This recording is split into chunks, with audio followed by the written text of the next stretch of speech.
Hey, Woody. How are you?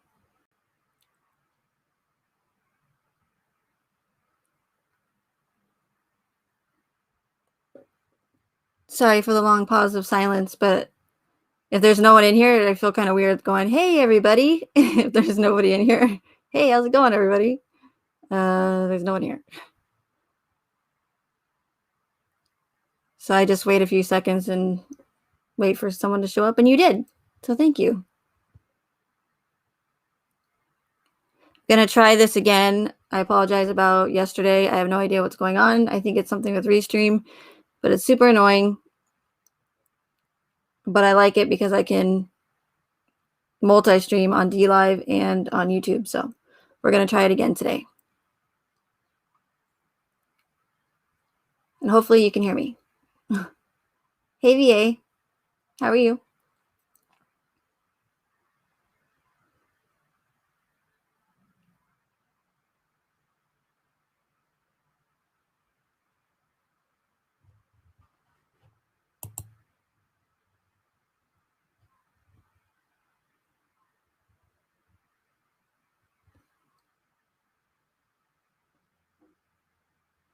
I'm fine, thank you. Thanks for asking. Since there's not that many people in here and I'm not trying to multitask, I'll practice putting your guys' comments up here. Fancy.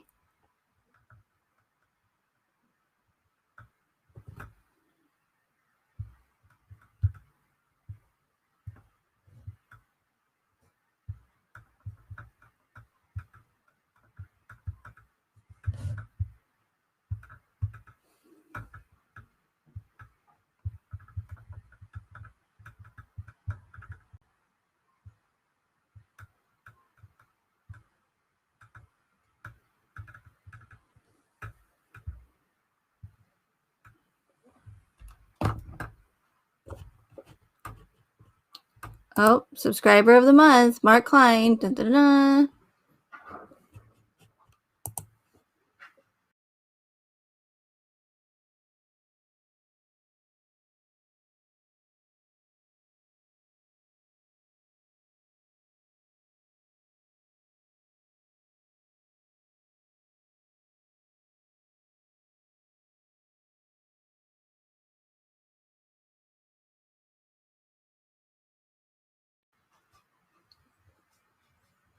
Hey, I love beagles. How are you? Hey, Forrest. Thanks for being here.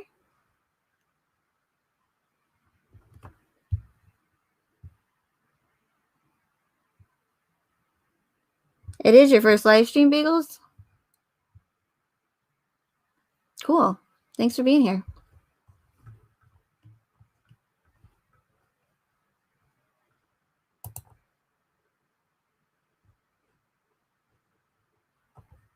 So we'll give it a couple more minutes and then we'll go ahead and get started. It's a friend of mine's birthday today, so I can't take too much time lollygagging. Lollygagging. It's a funny saying.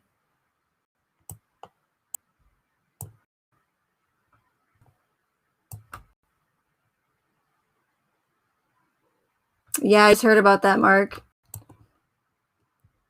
I don't know. You never know.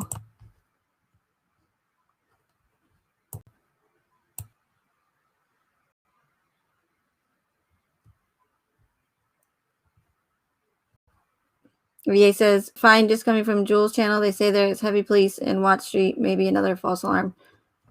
Wait, another false alarm? Was there first? I didn't hear about the first one. Or maybe I did. Was it a long time ago?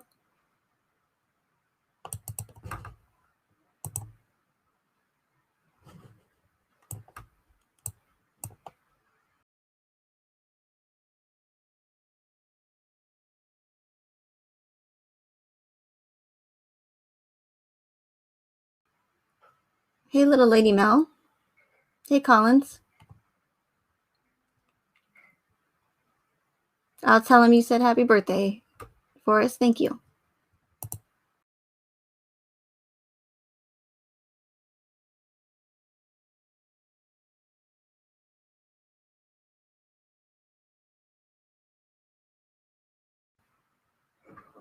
Lollygagging and shenanigans. Yeah, that shenanigans is a perfect word for this case. Or saying. I know, I did hear about it. But there's speculation that specific one channel might be responsible for starting the rumor, so I don't like to mention other channels on here unless I'm promoting them.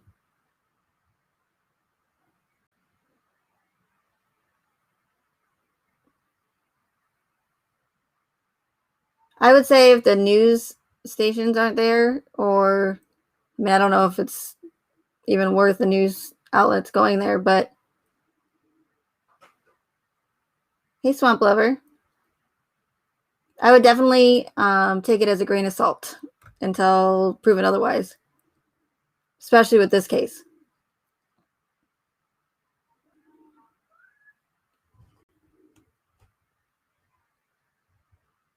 Little Lady Mel, yeah.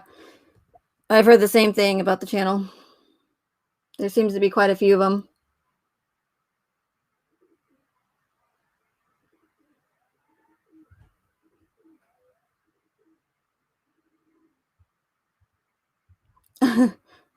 I don't know if you meant that to be a joke, but I took it as a joke.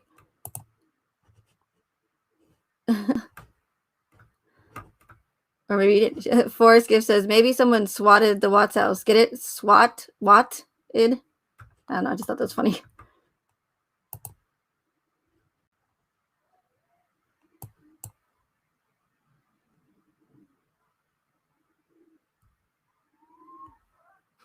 Hey, Jennifer Buckley.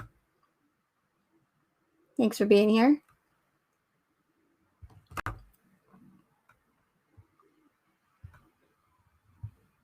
Okay, we'll give it, so it's been live for 8 minutes, over 8 minutes, so we'll give it till 10 minutes and then I'll start. So don't waste any more time.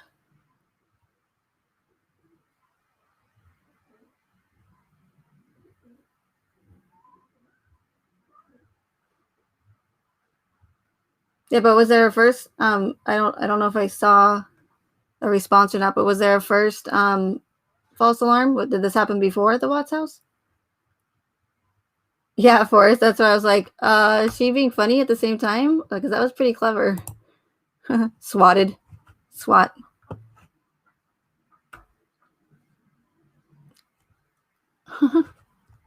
So it's not showing your guys' names up there, is it?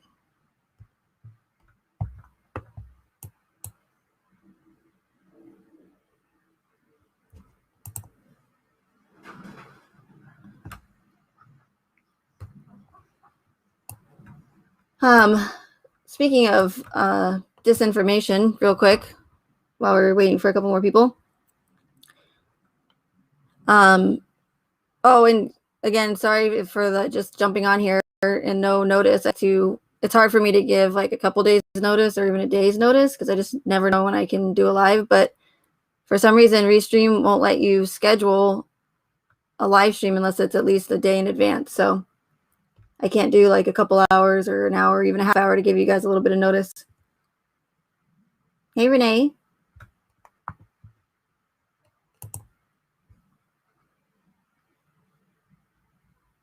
Mark Klein says, I'm 50% sure it's 100% fake.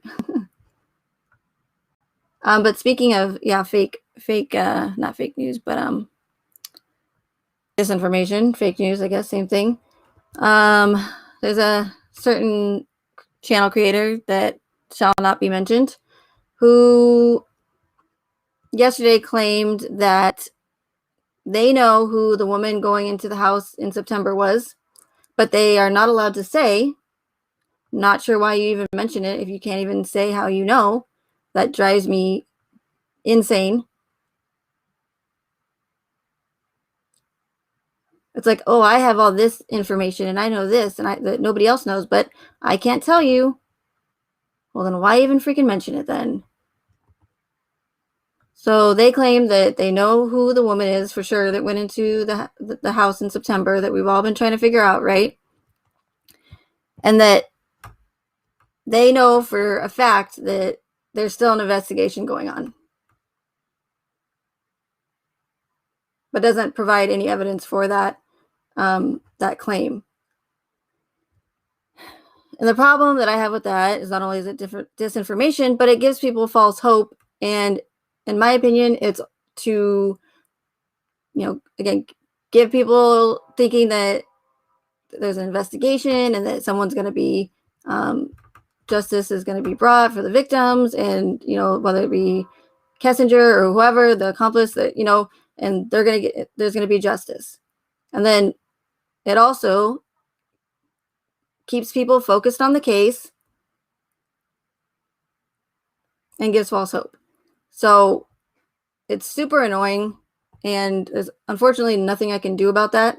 I can only just keep doing what I'm doing and trying to get the truth out there. And again, for those that, are interested in hearing that, great. For those who do not, then that's fine as well. Hey, Jenny Mae. How are you? Yeah, exactly, Jenny. Yeah, that's another issue that I brought up before that I can't stand. It's, these channel creators that say, oh, we're following the Watts case or investigating the Watts case because we want justice for the victims, and that they deserve justice, and we want the truth. But then it's, hey, I have this information that nobody else has, and then says, but I can't talk about it on YouTube or I'll get in trouble. So come on over to my Patreon and you'll be able to see it. If I can somehow manage to talk about my theory, even though it is very difficult, if I can do it, then there's no reason why anybody should have to pay for like certain content, especially if you're trying to get the truth out there.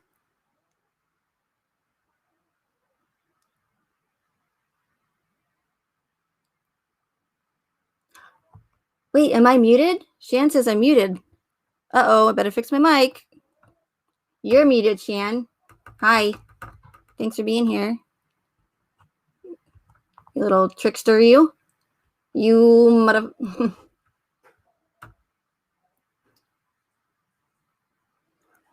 But again, it's not about, I don't care how much money these other channel creators make, but that's none of my business. If they want to make money, that's fine. If people want to give them their money, that's fine. Don't care. But when you're saying one thing and doing another, that's when that's what I don't agree with.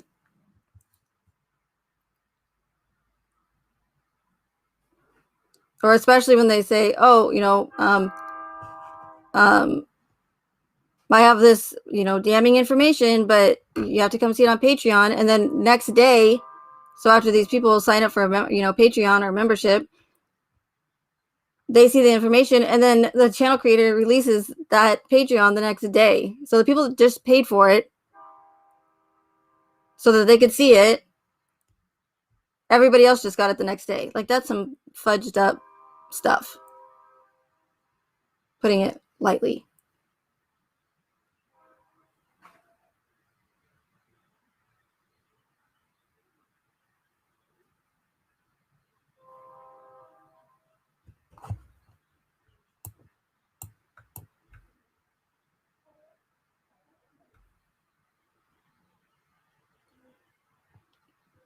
Hey, basket of. Did I say hi already? I don't know. I think I'm losing it, you guys.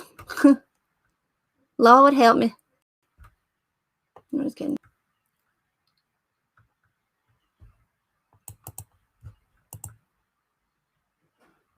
And Shan, that's not funny when I've been having streaming issues. Actually, it is pretty funny, but damn you.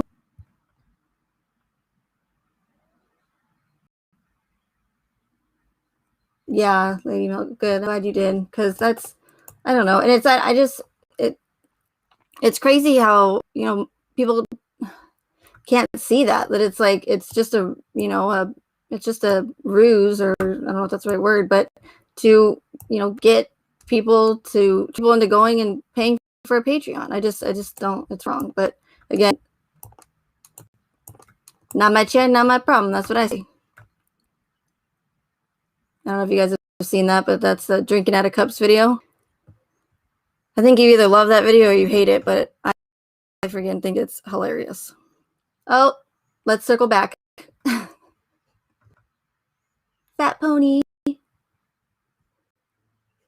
That's, you can see the DLive stickers on Restream though, so like for YouTube.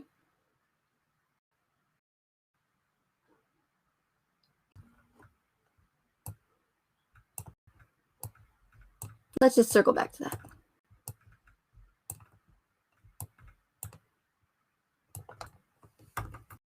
So I was gonna, okay, before we start real quick, I know I said I wasn't gonna lollygag, but before, there's something, I was gonna wait, but I don't even know what's gonna happen with it, so I might as well just say it now, so that way maybe you guys can, keep an eye on it and see how it progresses. But if you were here for my live stream where I kind of talked a little bit about, or maybe a lot about, K, Twin Peaks #2,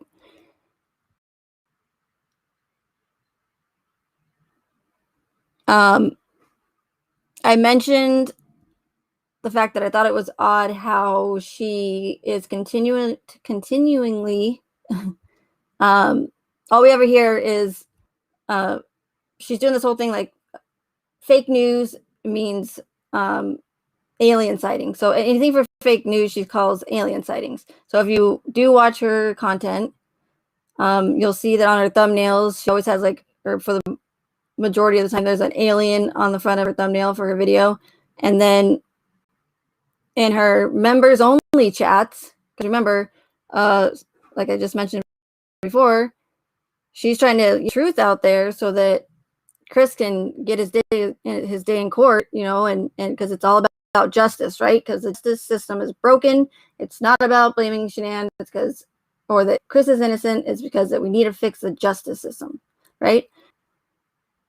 So if you were truly trying to get as much information out to the public, spread the word about the corruption in the case or whatever, then why on earth would you, one, make it a members only so nobody can voice their opinions except for people that pay, two, have a Patreon where you only talk about, stuff that only that Chris told you allegedly, if you're really trying to get the truth out there about what's going on in the case, if you truly believe that Chris deserves his day in court.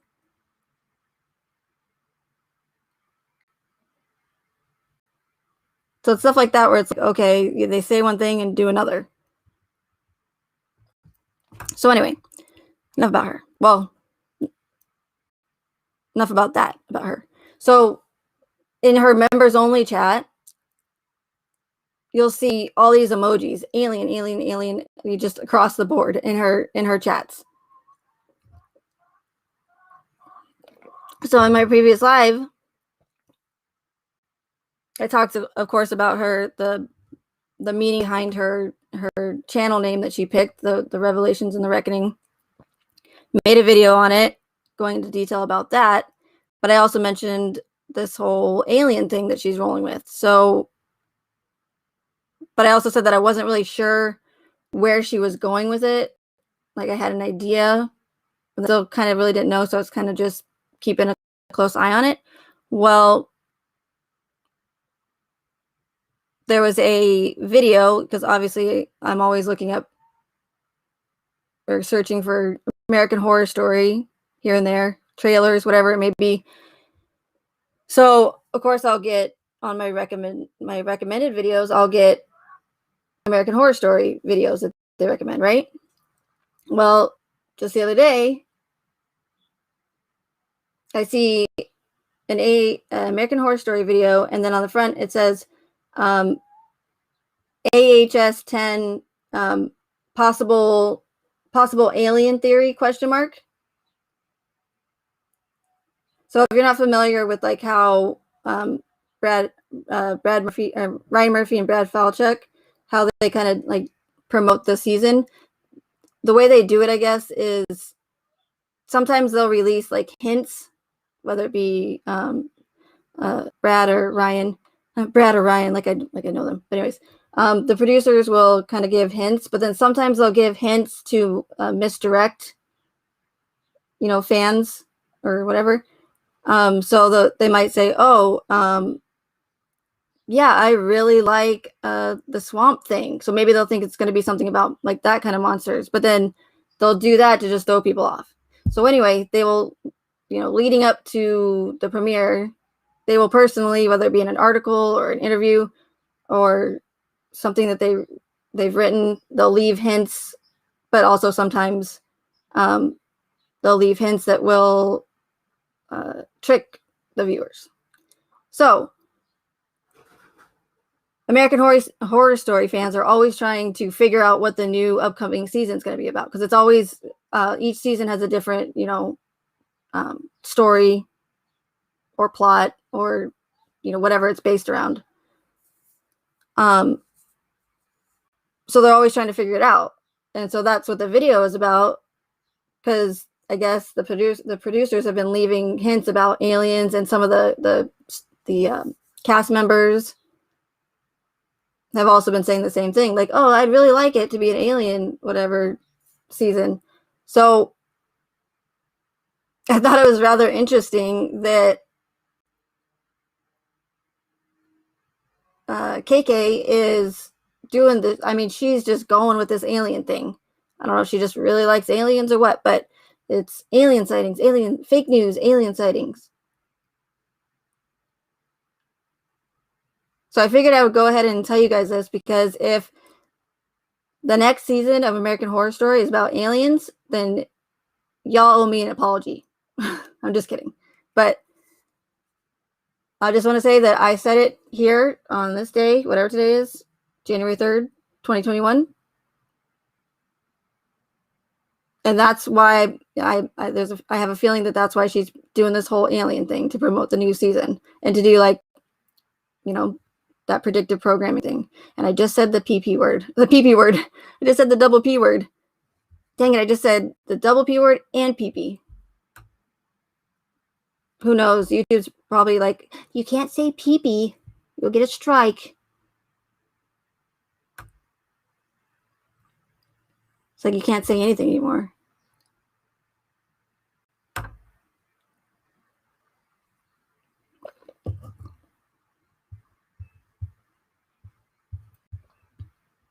Thank you for the ice creams and the lemons, Shan. Appreciate it. Yeah, pew, pew, pew.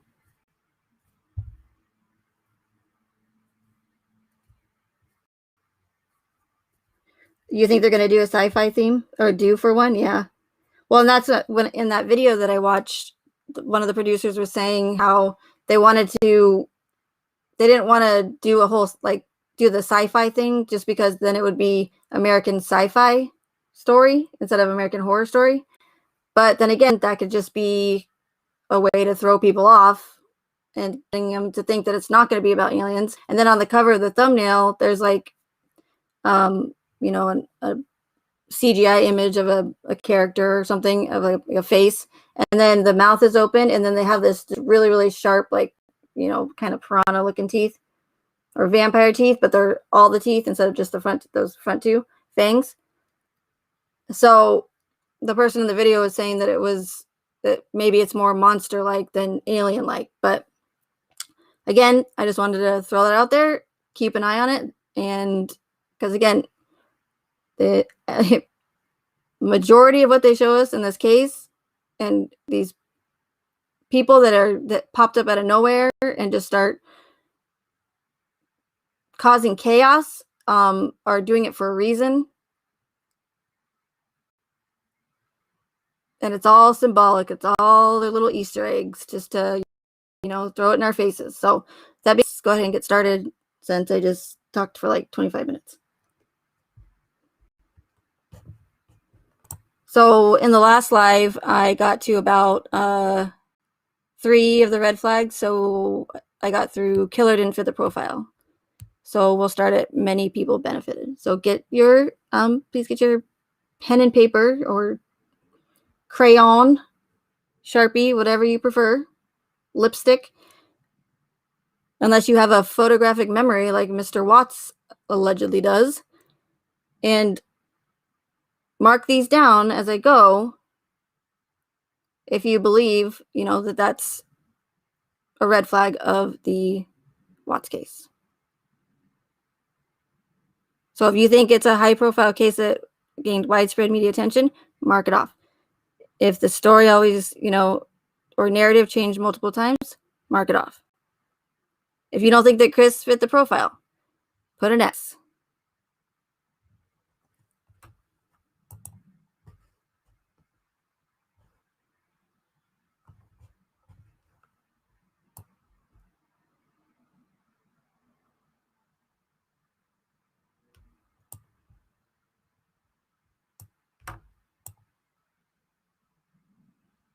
Yeah, Collins, pee-pee.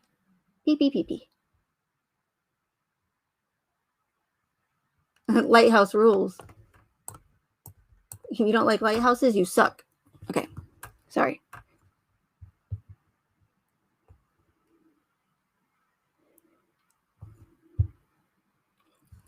Okay, so next one on the red flags list that you need to look out for in future events so that you can tell whether or not what you're being shown or told is fabricated and orchestrated on the world stage, or if it is actually a real life event. Okay,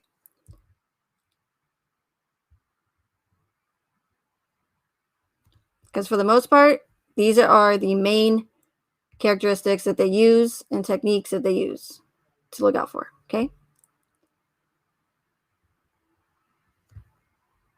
and the other events are not going to necessarily have all of these. It might have more, it might have less. But when you start seeing 1, 2, 3, 4, 5 of them, then there's a good chance that it's probably orchestrated. So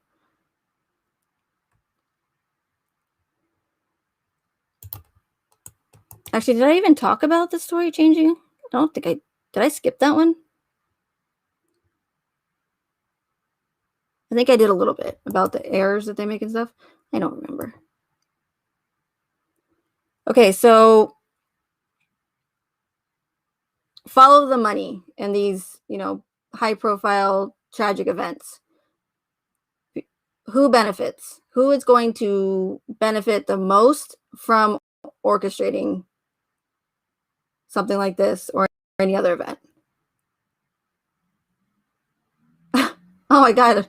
Shan, is that taco swapping? Gross. That's a funny sticker.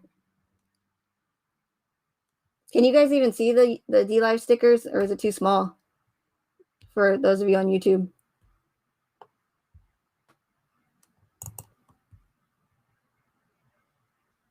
Hey, Callie Cat.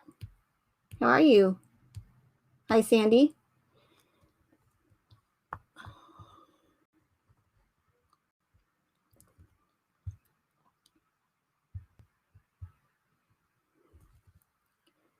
So in the instance of the Watts case, there are several people or companies that have benefited greatly off of this tragedy or event. You have Ring Doorbells, Vivint Security,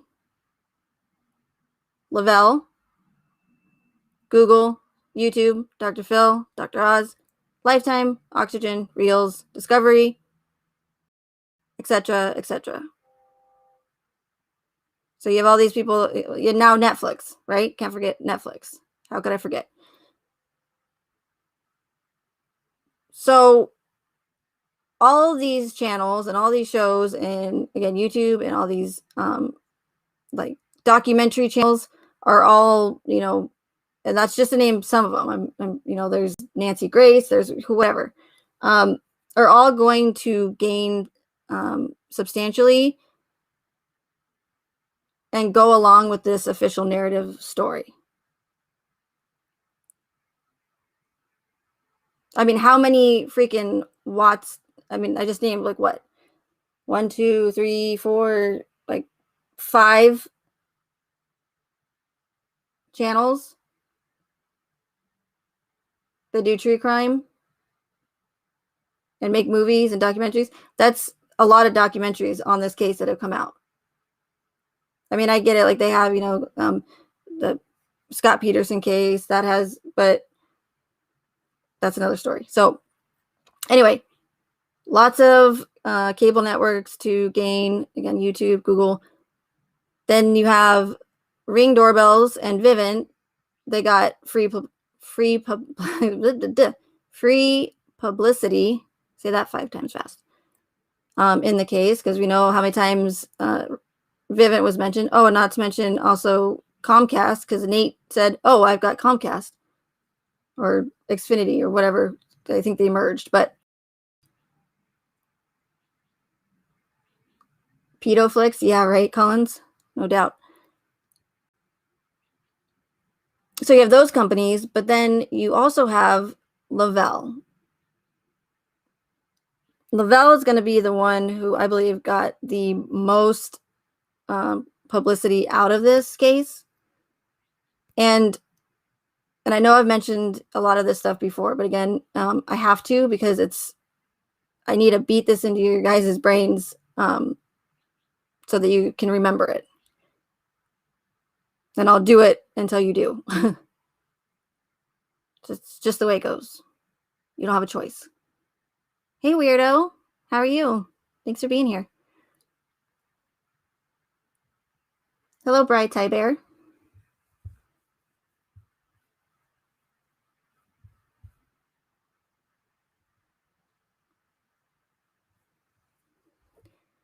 So Lavelle got a ton of free publicity. I can't even say that word, publicity. I can never say like that ever. I think it's when I say free and publicity at the same time. And then I can never say trajectory. Oh, I actually said it pretty good there. Everybody has like that one word they can't say, or at least I think. Anyway, don't get sidetracked, Megan. Focus. Vivint is, I'm not Vivint. Lavelle is very important in this case because the way that they were able to get so much publicity is because of Shanann's Facebook videos, okay? How many freaking videos are on social media still of Shanann talking about Thrive? Now, I don't know how big of a following she had like on Facebook before everything happened, but it would be nothing compared to as far as getting her videos out there and people seeing them. That's like nothing compared to the amount of people that saw her videos from this case. So by making Shanann's Facebook public, I don't know how many, I'm sure it's in the millions. I mean, if you see the amount of views that some of these Watts videos get, I can imagine it's probably in the millions. So regardless of how many viewers Shanann had on Facebook, now you're talking about millions of people seeing these Facebook videos of Shanann promoting Thrive, promoting Lavelle, the product, saying, this is a really good Thrive bar. They're so delicious. See, even Chris loves them. And how much, how much better she feels, even though she has all these illnesses. And she, she said multiple times, like, I just got done cleaning the house, the entire house, took the girls to school, gave them baths, fed them, just did all this stuff. I have so much energy. So, you get the point. Just really selling that product.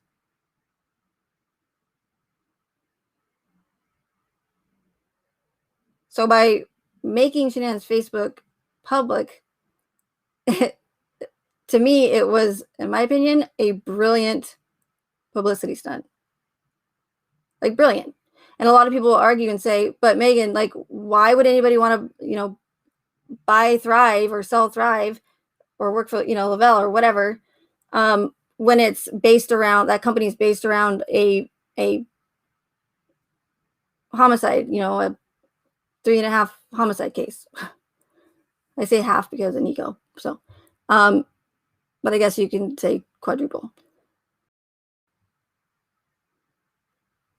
They'll say, why? Yeah. So why would anybody want to try a product that could possibly have been a result as to why, or could have played a factor in Chris killing his family, even though there's no evidence or proof that Lavelle would even be the cause of it. There's speculation, but there's no proof of that. But anyway, I think that they don't understand is that doesn't really matter, because you have the ones that are going to see Shanann's videos and go, oh my God, yeah, she had so much energy and she had all these illnesses and it just made her life so much better and she's so happy. And wow, like I really want to try that. I have a lot of, problems, medical problems, and I want to be able to thrive. I had to say it in my life like Shanann does. Because I'm miserable, right? All the time. Not me. I'm just saying I'm talking for other people. So I don't want to feel like crap anymore from my medical illnesses. So I should try Thrive. I mean, because obviously it's not Thrive isn't responsible for like her death as far as like Thrive, actually killing her, or being the result of that. So that doesn't matter, obviously. So when people watch all her videos, I mean, they're essentially watching a commercial. You know what I mean? It's 100% sales pitch. Except on like an infomercial or a commercial, it's in this woman's home with her family, which makes it even more believable and personal, I guess, if that's the right words. Thanks for the ice cream, Jenny. Appreciate it. So you have those people that could care less, about it being based, that product being based around, a quadruple homicide case. All they see is video after video after video of Shanann saying all this great stuff about this company. So why wouldn't anybody want to try that, right? If it's going to make Shanann feel good, they're going to want to feel good, so they're going to try it. Even if it's just once, or they don't end up selling it, or they end up using it for years. Like, they're still going to get those people that are interested in it from just watching Shanann's videos. And a ton of people, a lot more people compared to however many people she had following her just on Facebook before this whole event, got all this attention. Then you have the ones that are like, well, why would you want to, like, that's not going to make the sales go up, but again, it doesn't really matter. Like, people are still going to, out of curiosity, they're still going to try it. And I have not seen anybody, I mean, I've seen like people on social media or channels like look into if Thrive could possibly have been a cause or played a role in Chris killing his family. But for the most part, like, nobody was, as far as I know, nobody was attacking Lavelle and saying, or looking into it and saying, hey, we want to make sure that your product didn't play a factor in this murder case. Now, I don't know, like, should the Ruseks have done that? Should the Watts have done that to make sure that that wasn't a cause? I don't know who would go after Lavelle specifically after Lavelle to find that out. But it seems to me like Lavelle, like, got out of this whole thing really, or fairly easy. They just like slipped under the radar. Even though it was a product that this person was using when he allegedly murdered his family. So I'm surprised. Well, I'm surprised, but I'm not surprised, based on my theory. But based on the official narrative, I'm surprised that Lavelle was not looked into more by, certain individuals, as far as I know. So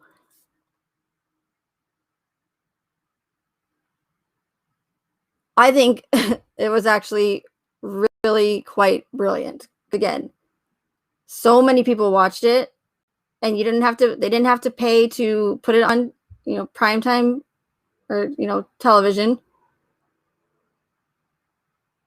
They widen the audience, or potential customers to millions of people instead of people just on YouTube that might watch their video or whatever, or just word of mouth or their promoter selling it.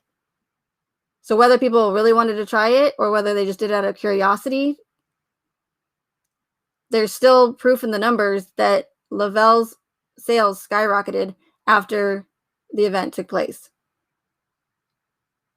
Now, I've tried looking up. I know that some people have mentioned that you can go to a company's website and find their stats as far as how much gross income they made or something. I don't know. I don't know about all that financial stuff. But if someone can lead me in the right direction to find a website or where I can go where you can actually find how much this company made, how much their sales made, how much they, whatever. I don't know if there's like a website for that where you can go find all that information and just look up any company. But as far as getting it straight from Lavelle or their website, good luck. Because there is not shit on that website. That is like the least transparent company I've seen. Like all they have on their website is to promoting to buy it, promoting to be a promoting to be a promoter, promoting to be a seller. A couple of videos with, like thrive, yeah, try it, it's good. And then like, with fancy graphics, and then like a paragraph of what the background of the company and thing one and thing two that started it.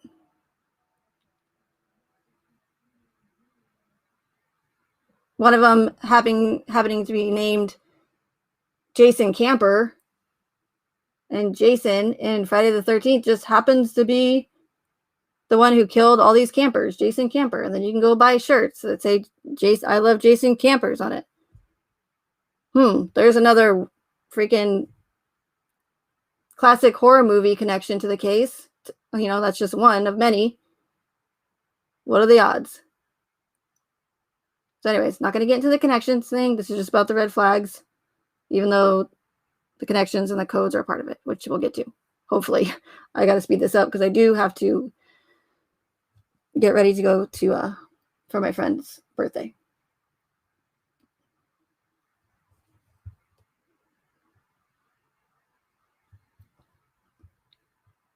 But we do know there is evidence that their sales did skyrocket. I did find that proof. Now, have I found proof or evidence that it was due to the Watts case? Or the reason for, I don't have any proof that their sales skyrocketed because of the Watts case, but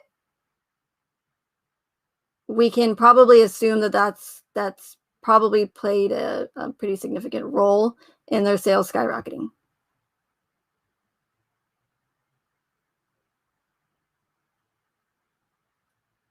Oh yeah, I can't believe I didn't. Basket of just made me think of something too. How does MyFitnessPal fit into all of this? In NK's interview, she sounds like she's advertising that app. Yeah. I mean, essentially anything any product that they mention, it would be advertising, I guess, right?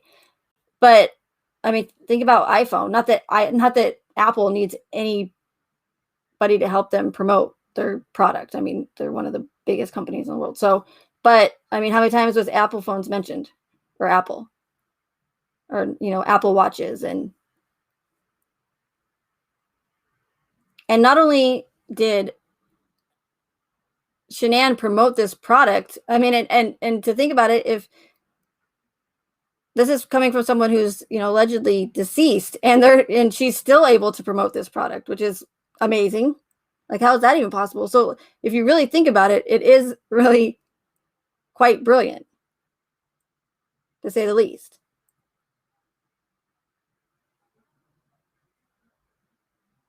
So not only that, you have Shanann's videos, but then you also have, how many times did the mainstream media mention Lavelle? And that Shanann worked for Thrive. She worked for Lavelle. She sold health and wellness products. How many times was it mentioned in the discovery? How many times was it mentioned in the interviews? How many times did we see it in the body cam footage? And, you had the products downstairs in that bin. You have the image of all of the Thrive products in Shanann's suitcase. There's two Thrive patches on Nicole Atkinson, one on her chest and one on her hand.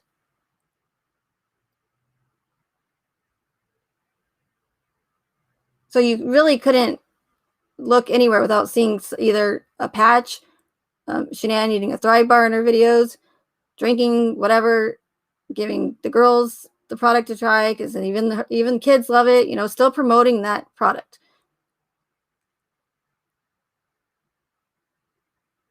So you have all of that free publicity, okay? Then not only that, but you have Nick, I was going to say the Thayers, Nick and Amanda Thayer, who give their interview in the park. And not only that, but on the day of that they allegedly found Shanann and the girls' bodies.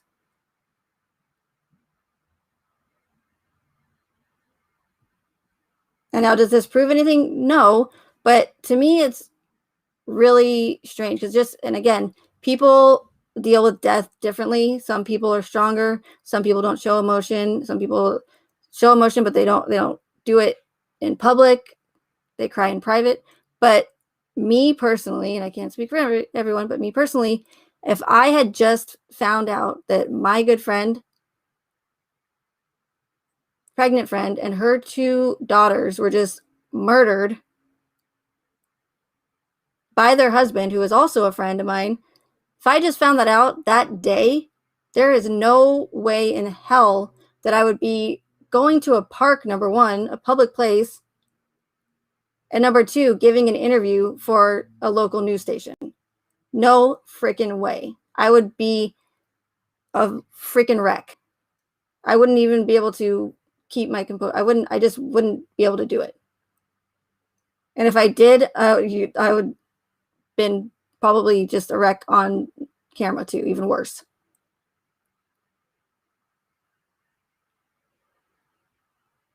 So again, yes, I know that people deal with, terrible situations or tragic events differently, and all react differently, but to give a news interview, and in a park no less, where people are all around,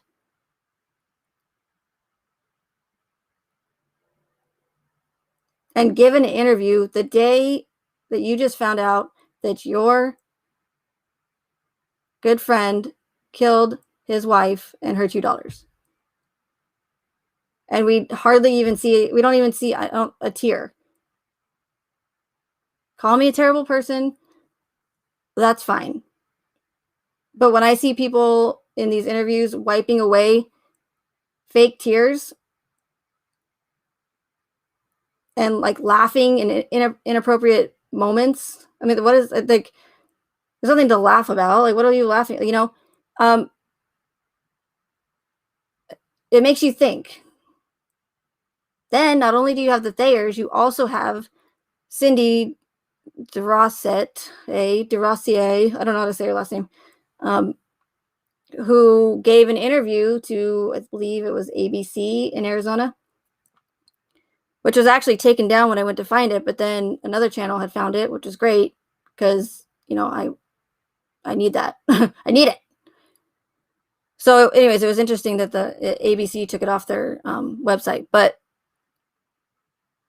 luckily enough, it's still going around. So on that same day that the Thayers did their interview in the park, same day that they found out and found the bodies, allegedly, Cindy, Shanann's friend and fellow Thriver, gives an interview as well. Now, she said in the interview she had never met Chris, but she was really good friends with Shanann. It's like, and when you're watching these people talk, it's like they're saying how sad they are, but then their actions or their facial features aren't matching what they're saying. Do you know what I mean? So they're like, they're saying that we're distraught and heartbroken over the loss of the death of our friends, but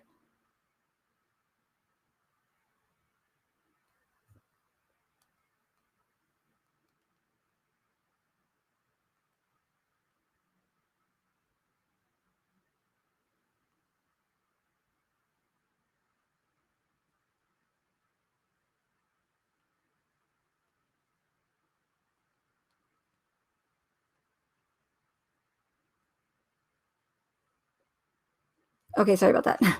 I had a text message, but so they're not, what they're saying is not matching their actions, I guess. What I'm trying to say. So Cindy, on this ABC News interview, same day again, I just really have to stress that because it's like, this is the day of, so you're talking about like a couple hours after the fact, is giving an interview about it. And again, we see a lot of saying, I'm so sad. How could he do this? How could he take away the Shanann and those little girls from me? But we see no tears. We see no, like, there's no sadness. There's no emotion. There's no nothing. Like, she's saying it. She's saying that she's sad. But again, we don't see it. And how is it possible for this woman to give an interview the day of just finding that your friends were murdered in a horrific manner and still be able to function? And not only that, but not even shed like a single tear. You might see like a little, get a little like watery eyes. Anybody could learn how to do that. I'm sorry. Again, call me a terrible person. I'm just saying it how it is. So my point that I'm getting at, there is a point, and you can barely see it, but in the Thayer's interview, you can see a Thrive patch that Amanda's wearing. Then in Cindy's interview, I mean, she's not even trying to hide it. It's like, the what is it? The black label, the big black strip right there on her arm or in her hand or something. And it's like, okay, I get it. You got to wear the patch. You got to keep the consistency, or maybe if you take it off one day, it'll start you all over again, whatever. But it's like, can you not even hide your Thrive patch for just, an hour so that you can do an interview about your deceased friend and her babies? Like, to me, that's very, very tacky. And to me, it looks like, if you can't even, like, I mean, why would you want that on your hand anyways? Like a big black, sticker on your hand when you're giving an interview. Unless you want everyone to see it and you know that your interview is going to get out to, thousands of people, maybe more, because you're on ABC. It's local, but it still went onto YouTube and people still watched it on YouTube and so on and so forth. So to me, what it looks like is just another tactic to sell their stupid product. So either, never mind, I'm not even going to say that. I'm just going to say either she doesn't care about her friend and she's just only cares about selling Thrive, or it's all a part of just this whole Thrive publicity thing. It's like, you take one day off to stop promoting your stupid product when your freaking good friend and her, 2 daughters were just murdered by her husband. You can't take an hour off.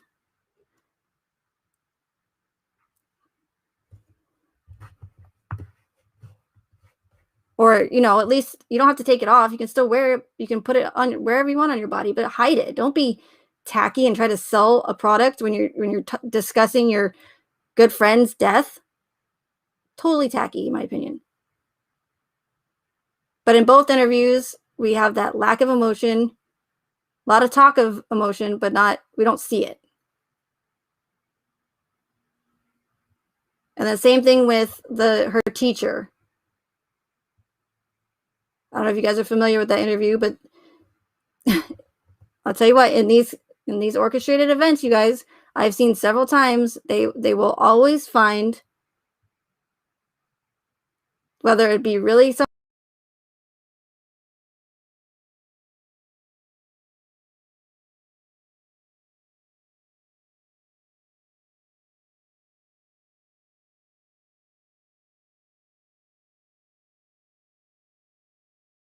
like bigger, and they will always be someone that they knew when the victim was younger. The story is always going to have some sort of emotional, connection to it, or like just a really heartwarming story, just to really pull at heartstrings.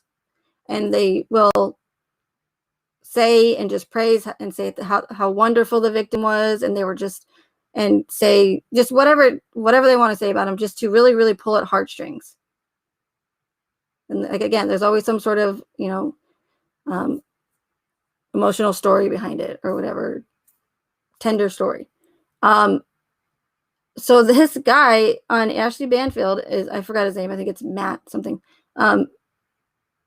Matthew Bishop. I don't know. Is saying that he was Shanann's 9th or 8th grade music coach or teacher, music class teacher, or no, acting teacher. That's right. Acting, wink, wink. And in the interview, he calls her Shanna Ann. Shanna Ann.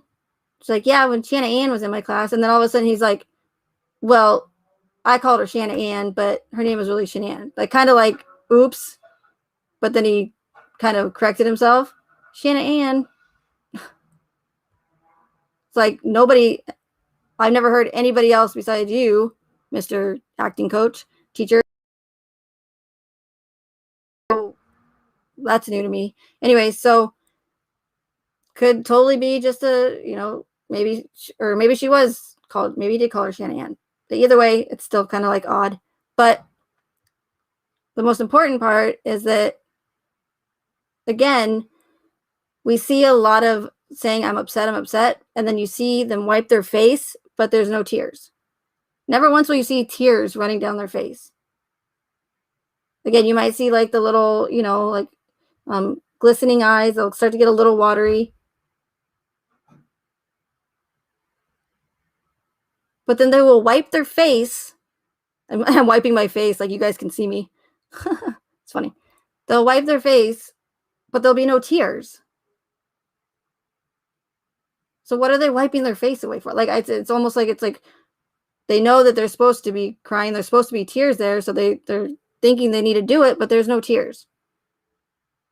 Or Amanda Thayer was wearing sunglasses, so we don't know if she was crying or not, but I never saw a tear run down her cheek.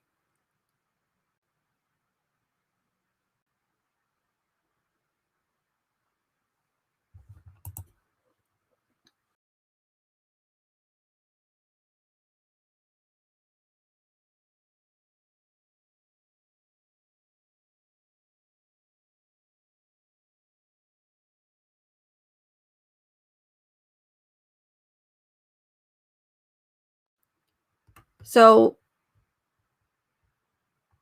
I originally brought up the Thayers and Cindy because of the Thrive Patch thing, and the more promoting of their product and the free publicity. But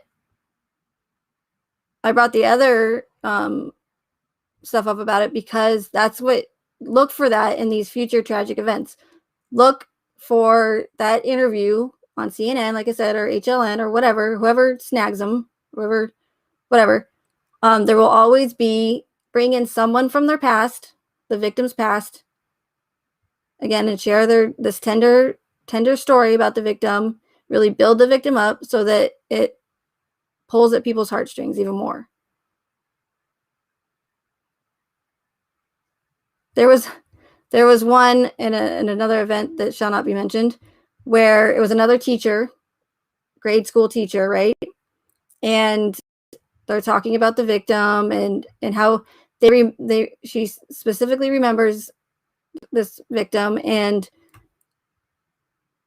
by golly, she just happened to be cleaning out her basement or her garage one day or something, and right before everything happened, she just happened to find this drawing, this picture that the victim drew in a box in her garage that he drew when he was in grade school.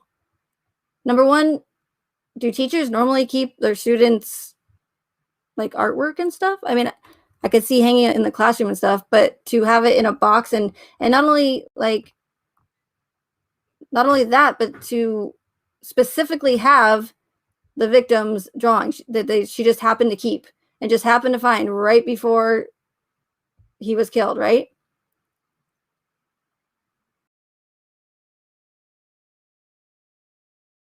Whatever, an instance that she remembers clearly, and it's a tender, loving moment, builds up the victim, but it's like, what do you mean you just found this victim's drawing from years ago? We're talking like 20 years ago, and you remember all of your students?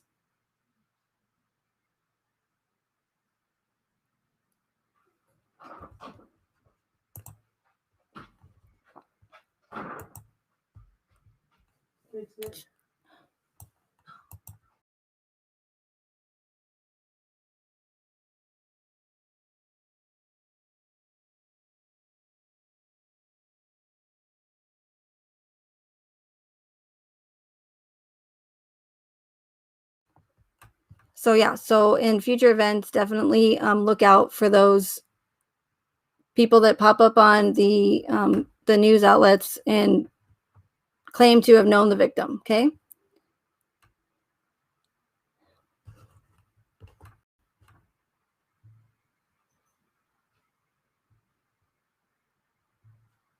Then you have and I'm not moving very fast. I knew this was going to happen, so we might have to do part 3.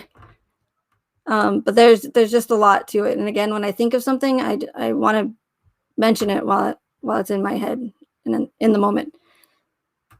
So now you have the whole Anadarko thing, and the fact that Weld County holds 90% of Colorado's oil. At the same time, and I made a video about this, my fracking distraction video, it's actually titled "Were the Murders a Distraction?" But I'm sure many of you have seen it. For those of you who have not, I recommend it. So at the same time, in the months, this 3-month time frame that they gave us, right? It only goes back about, for the most part, the narrative 3 months, right?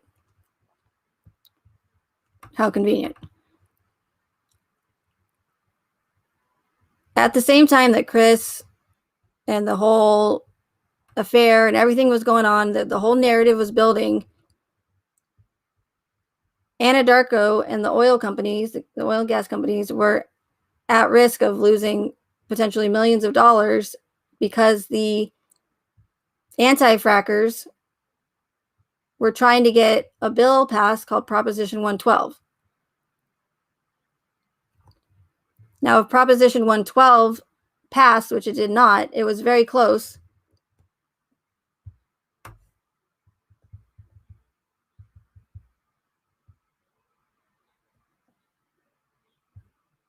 It was very close by a very, very small margin. So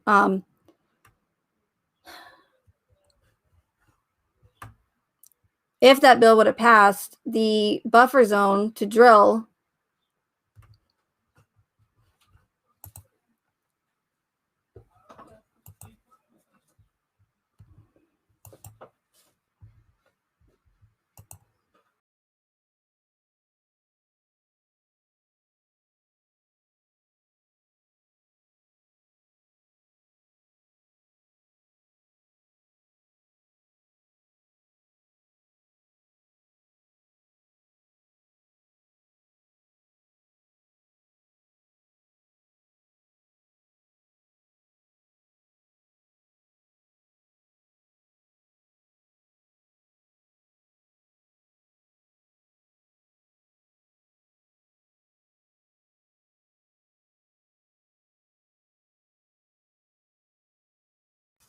Okay, sorry about that. So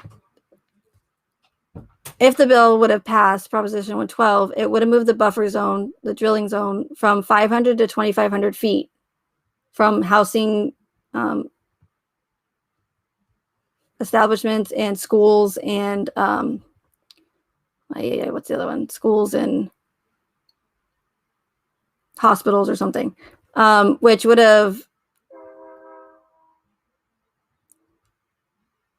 made it so that around, I think it was 80 or 90% of the drilling areas in Colorado would have been taken away from Anadarko and the other oil companies.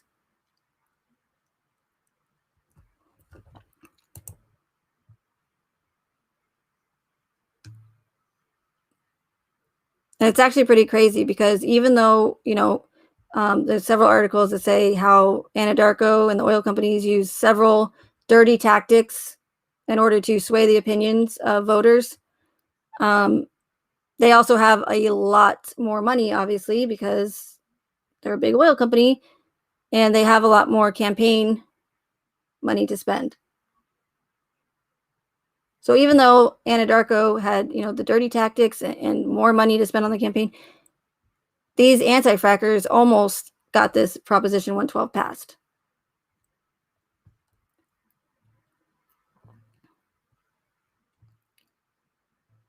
Now,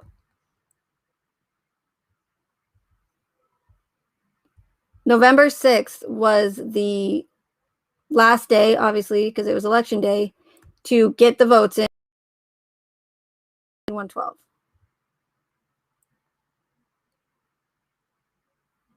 So that was the deadline.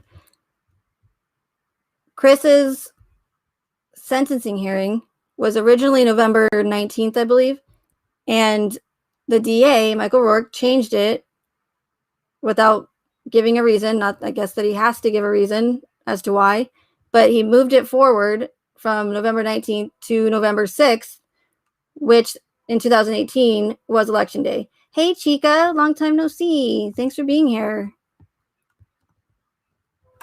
I've missed you.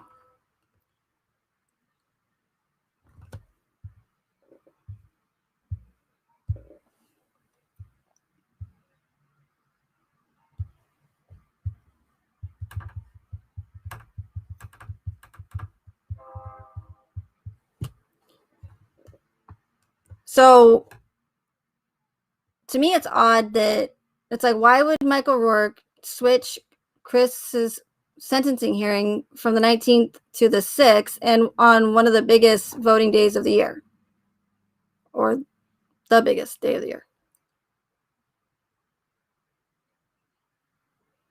And correct me if I'm wrong, but because I didn't know about this case until a few months later, but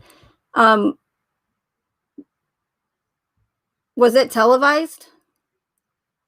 I'm pretty sure it was televised, his sentencing hearing.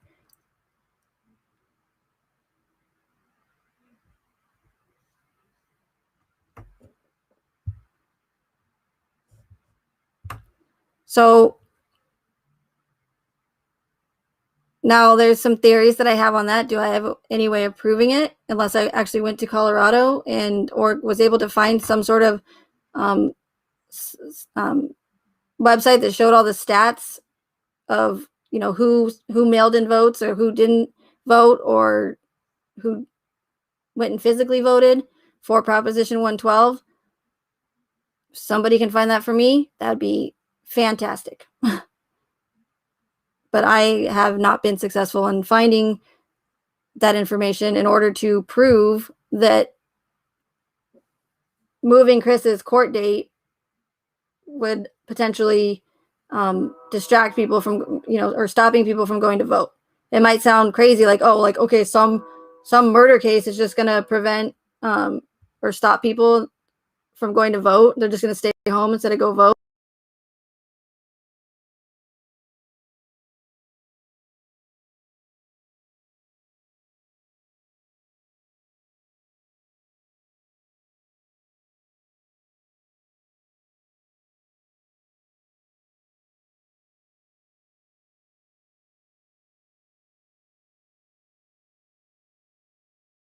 Chris's sentencing hearing to election day of all days.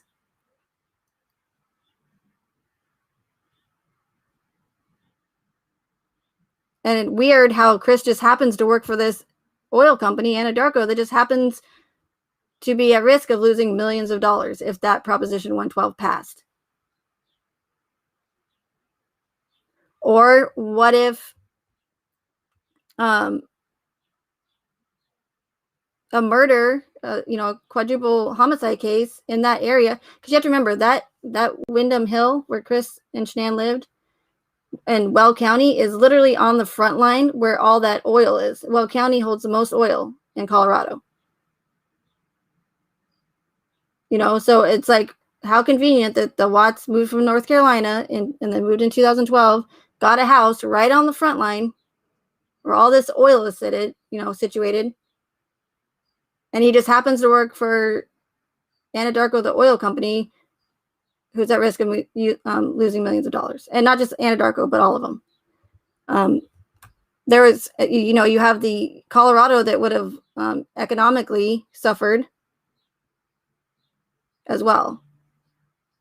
So there was a lot to lose for people in Colorado, to say the least.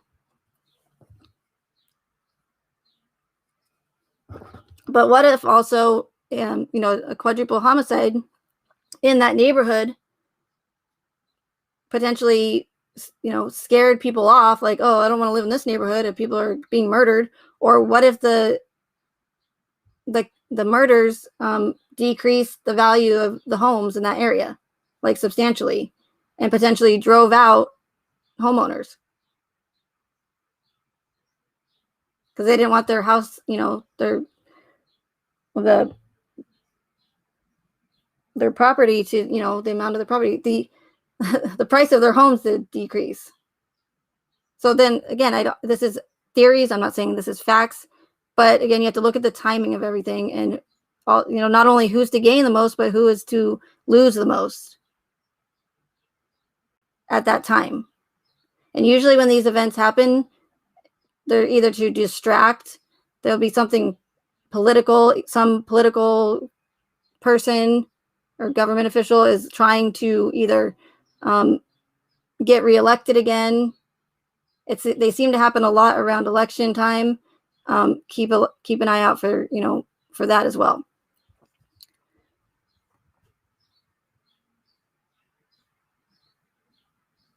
Also in the discovery in the video, there's a part where, or this mentioned that Chris mentioned something to, I think it was, I don't want to get this wrong, but I think it was someone that worked at Primrose. And had something about how they were looking at houses at the sale, or talking to a real estate agent, and the person at Primrose said, why are you guys moving, or why are you guys looking at houses? Something along those lines. I don't remember specifics, and it's in the discovery and it's in my video. And then they said that Shanann said, oh, I don't know, Chris just said that there's supposed to be, they got inside information that there's going to be a drilling, an oil rig that's going to be, they're going to start drilling right next to their home. And that was it. So was that like a way to say they're going to be drilling, they're going to have all these gases and everything right next to your home, drilling right underneath your home, try to, like, kind of like a scare tactic to scare people out of that area and drive people away from the oil, drive potential royalty owners out. The less people that live there, the less people that Anadarko has to share the money with. I don't know. Again, it's just theories, timing, moving on.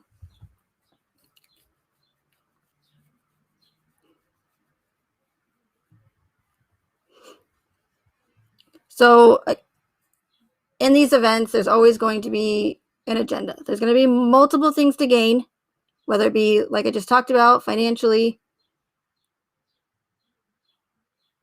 or whatever. There's always going to be someone who gains a lot from it. There's also going to be an agenda or agendas. Hey, Tech Tie. Hi, Natalie. There's going to be an agenda or agendas And for the majority of the time, it's usually to take away one of our rights, whether it be pew pew pews, pew pew pew, or I mean, that's how bad the censorship is getting, you guys. Like, no joke. Like, you can't even say that word of that that firing object. You can't even say that without the algorithms like getting all triggered. So, now people are saying pew pew pews, whether it be to take those away, whether it's to take free speech away, whatever it is. They'll use that Hegelian dialectic that I've been talking about recently. They use it all the time. It works great. Another one of those, brilliant tactics that they use on the public, but it's the Hegelian dialectic. And and I know that some of you have heard me say this several times, but if you're new, or don't know what it is, the Hegelian dialectic is the powers that be, or whoever is responsible for orchestrating these events, will create a problem. Okay, so whether it be a homicide case, whether it be a terrorist attack, whether it be a pew pew pew shooting, whatever the case may be, it's going to be a tragic event. They're going to create that problem. And then by doing that, we, the public, then react. We don't think, we just react. We say, oh my God, this is terrible. This shouldn't be happening. What are we going to do about it? So then we then turn to the ones who created the problem for help, not knowing that they were the ones who actually were the ones who created it. So it's called problem reaction solution. They create the problem, we then react, we then turn to them for the solution, and again, not knowing that they were the ones that created it.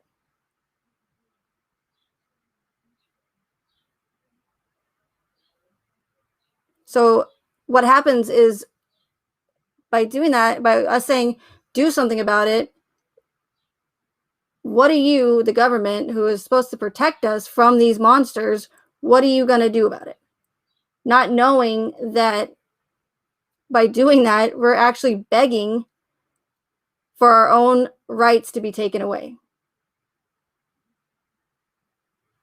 which is pretty crazy. So it's, please do something about these pew pew pew shootings. Please do something about these people coming into our country and doing terrible things to our citizens, and please stop these homicide murders from happening.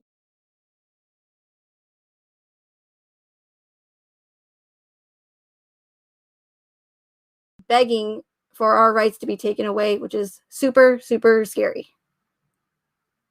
And not knowing that that's what they're doing, and they're causing actually more harm for us as citizens than good. But at the time, that a lot of people don't realize that. They're just, all they know is that they're just so upset about what happened, and this cannot happen anymore. It's ridiculous. Something needs to be done. So they truly think that they're doing something beneficial or good by demanding that something be done about these tragic events, when really they're actually doing much, much more harm for us. And they're going to keep doing these events and these PSYOPs and orchestrating them, and until all of our rights are gone. And those people that just begged for the people that created the problem, who caused all this chaos in the first place, those people are going to wake up one day and go, what do you mean I don't have any rights left? Well, are you shocked? You're the one that begged for them to be taken away. So this is why it's so important that, and this is why I'm doing this, so that less and less people like that are, and people are more awake, so that there's less people begging for our rights to be taken away.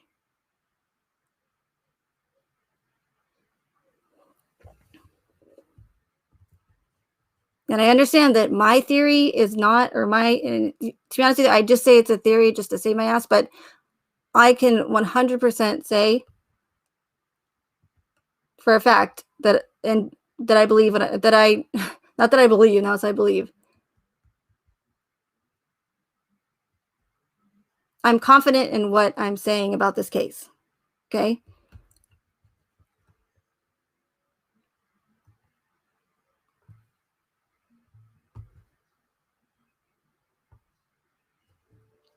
So I can't believe, I was like, I'm going to just speed through these red flags today, and I'm still on one. Ay, ay, ay. Okay. But it's good because there's, information that I've talked about before, and there's information that I haven't. So if we have to do part 3, 4, 5, we will do it. Okay. So back to the agenda thing. Now that you have an idea of how they do it and how they're able to get away with it and how it works, I believe that there is a huge attempt to take away our free speech on social media. Okay. I mean, they've already been censoring people, conspiracy channels, truth channels for a long time. And I think now they're going after just all free speech in general. And they especially don't want someone like myself exposing that these events even happen in true crime. Because again, I didn't even know that. So I think a lot of people would be shocked to know that it happened. So it doesn't matter what it is or where it is. It's they're doing it for all these mainstream tragic events.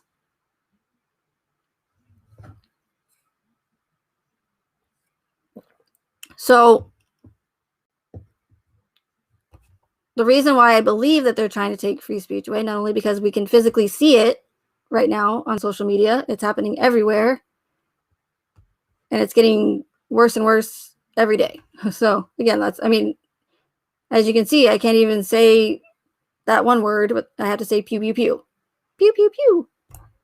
And that's ridiculous. Like, we can't even say the name of an object, a common object. It's ridiculous, and it infuriates me. But okay. So I'm sure most of you are aware of the news interview that Frank Rusek gave in front of the Watts home,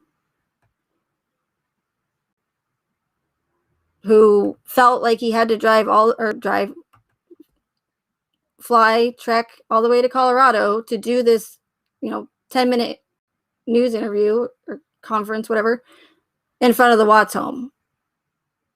Now I've heard that he was actually there for a Lavelle convention because the Ruseks now took over Shanann Sales, yada, whatever.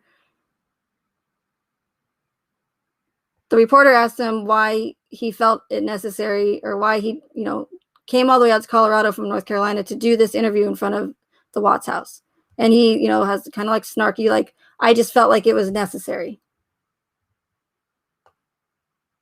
Well, if you are in Colorado for a Lavelle convention, then why don't you just say that? Why don't you just say, well, I was here already for the Lavelle convention, and this whole thing is happening right now. So I figured I would just, call Denver News and say, hey, I'd like to whatever. I don't know. Just why not be honest? If that were the case, if he was really there for a Lavelle convention, why say, oh, I just felt like it was necessary, or, the right thing to do, something. It's like, okay, whatever. So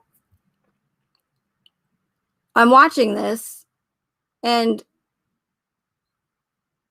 throughout it, Frank Rusek is saying how, again, him and his family they're being threatened. They're being doxxed. They are being harassed. People are talking bad about Shanann, who's a victim, and they're victims, and we're a victim. It's always the victim card, right? Yes, I get it. There are victims, and yes, it's sad. But there's times where, just because you're a victim, it doesn't make you a good person. I mean, just because you died from someone murdered you, it makes you a victim, yes, but it doesn't make you a saint. Buddy says hello.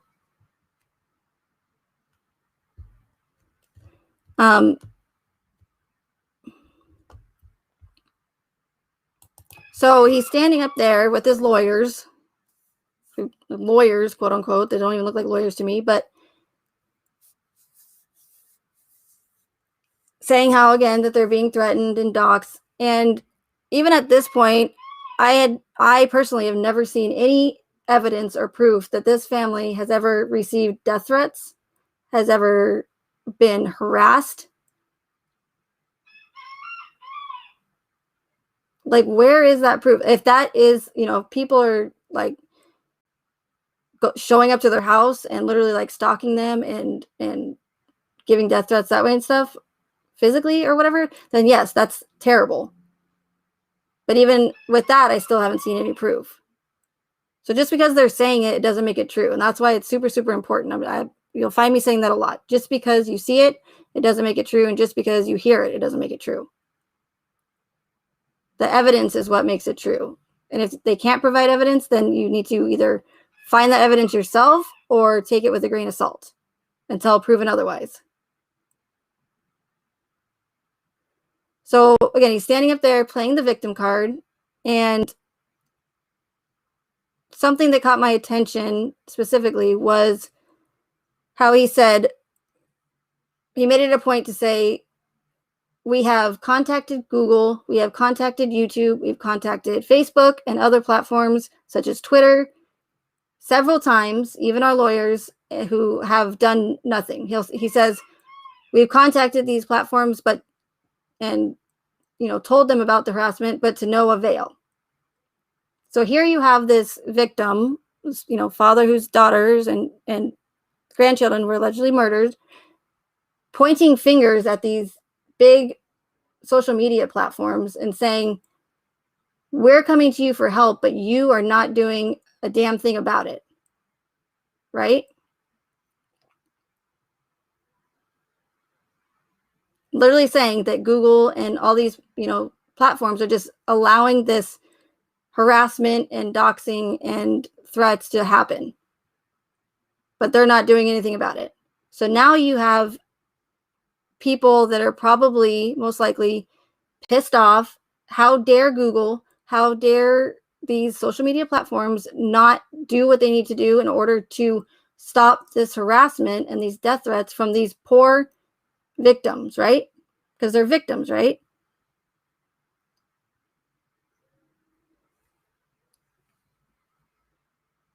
So to me, that was rather interesting, to say the least. And that was, in my opinion, their first attempt at trying to take away our free speech, hoping that people would get outraged and see that these victims of, this murder victims' family members were not being helped as far as the harassment goes and the threats from these big corporate companies. So even though, Frank Sr. is making Google and everything look bad, it's just a tactic, right? And it just gives these big platforms an even, more of a reason to say, we're going to do something about it. This can't be done. But you have to have outrage. You have to have outrage from the public in order to do that. You can't just have Google and these, well, actually, they're doing it. But for the most part, they can't just come out and say, we're taking away all your free speech away. Because you're definitely not, that's not the best route to go. You're not going to get a good reaction from the public. They're going to be livid. If these companies just came out and said, we're going to take your pew pew pews away from you, or we're going to take your free speech away, and have no reason for it, they know that the public would be outraged. So that tactic's that's out. But with the Hegelian dialectic, it works, because now Frank Sr. just gave everybody the public a reason to be angry and outraged that Google and these platforms are not doing anything about it, about this harassment of these victims. So they do that, hoping that people get outraged, say, this needs to stop, do something about this. What are you going to do, Google? What are you going to do, Facebook? What are you going to do, Twitter? This harassment of these victims needs to stop. So then that's where you have the reaction. So that's when the public, essentially is begging for free speech to be taken away. Even though there's no evidence of this threats and harassment. Because when have you ever, as far as I know, seen a victims at all of a tragic event being harassed? I mean, there are victims, right? Why would anybody send the Ruseks death threats over, something that it just doesn't make sense? Like, I mean, yeah, there's sick, twisted people out there, but it's just not heard of. So now, okay, so then you have the reaction. So people are saying they're begging for something to be done. They're begging for these big, social media platforms to do something about it, not knowing that they're the ones that created the problem in the first place, which would be the Ruseks complaining about the death threats, etc. I hope that makes sense, because it does in my head. I always say that, but hopefully I'm just explaining it well, because I know I'm not the greatest at that. But hi, April. I know you've been here for a while. I just meant to say hi, so hello.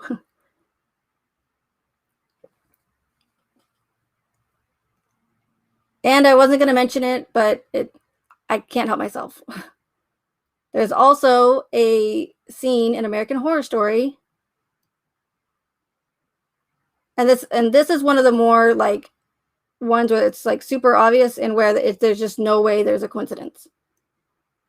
In American Horror Story, in the season of Roanoke, without like spoiler alert or anything, the character is giving an interview. She heard her husband lived in this, if you haven't seen it, lived in this like house that was like possessed or haunted or something, I don't know, and had a terrible experience living there.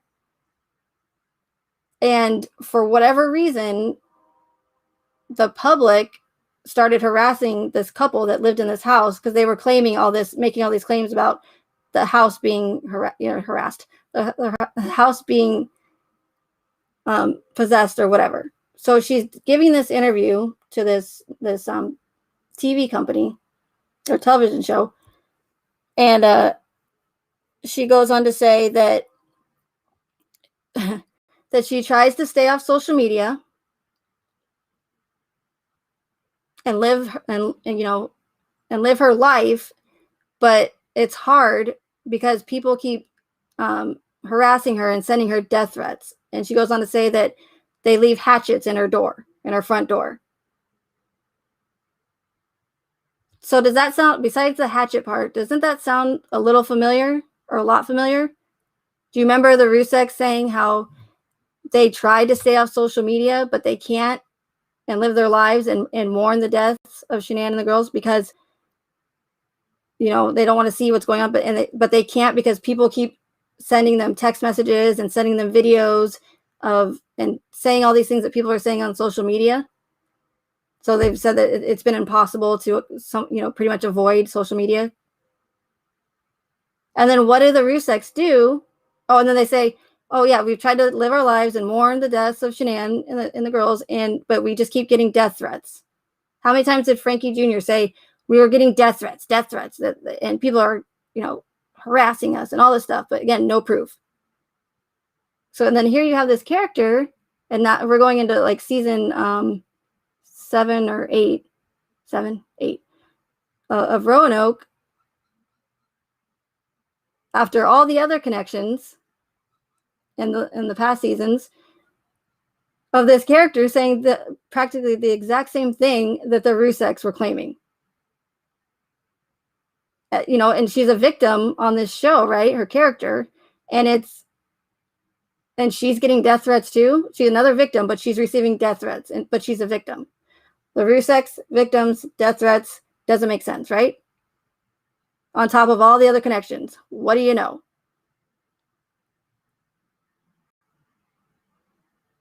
And then what do the Ruseks do after saying that they try to avoid social media and stay off of there? They actually go purposely onto Facebook or onto YouTube. I don't know about Facebook and the other ones, but they actually intentionally went to these, channel creators, went in the live chats, engaged themselves into these true crime social media channels, started causing all this, drama and commotion, dividing people, going to certain channels that were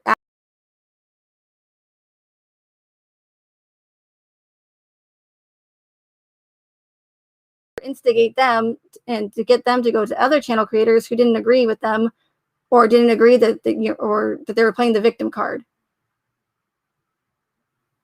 And then not only that, but then literally going onto these channels where these so-called advocates are making videos, making fun and mocking other channel creators covering the case. Comment on those videos and say, ha ha ha, that's so funny. Like dressing up and putting a wig on and pretending and mocking another channel creator. And the Ruseks in the comments are sitting there and saying, not just Frankie Jr., not just Frank Sr., but, Mama Sandy herself. Some of the advocates like to call her.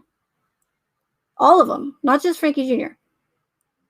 Going to those videos where they're mocking these channel creators who they don't know what they've been through in their lives. We're all victim to something in our lives. Have the audacity to call themselves victims and then go to these channels where these channel creators are being mocked and literally comment and say, ha ha ha, that's so funny. I needed a good laugh. That's hilarious. And encouraging these people. And all they're doing is, number one, they're hypocritical. How dare you call yourself a victim and then go and make fun of people? How dare you? Okay? But the reason why they're doing this is to cause chaos, to cause division, to make people fight, to make people be pro-Rusek, pro-Watts, pro-Shanann. Cindy is a worse person than Sandy, or just anything, and make people fight over families that they've never even met and literally go at each other's throats. And just, it's crazy to me. But in my opinion, that's what that was for. So the first attempt was Frank Sr. standing in front of the Watts saying that Google and all these platforms were not doing anything about it. When they didn't get that reaction from the public, that's when they went to attempt 2, which is the Ruseks going on social media, engaging, saying, we're victims, victims, victims, poor us. We're trying to mourn. And just really push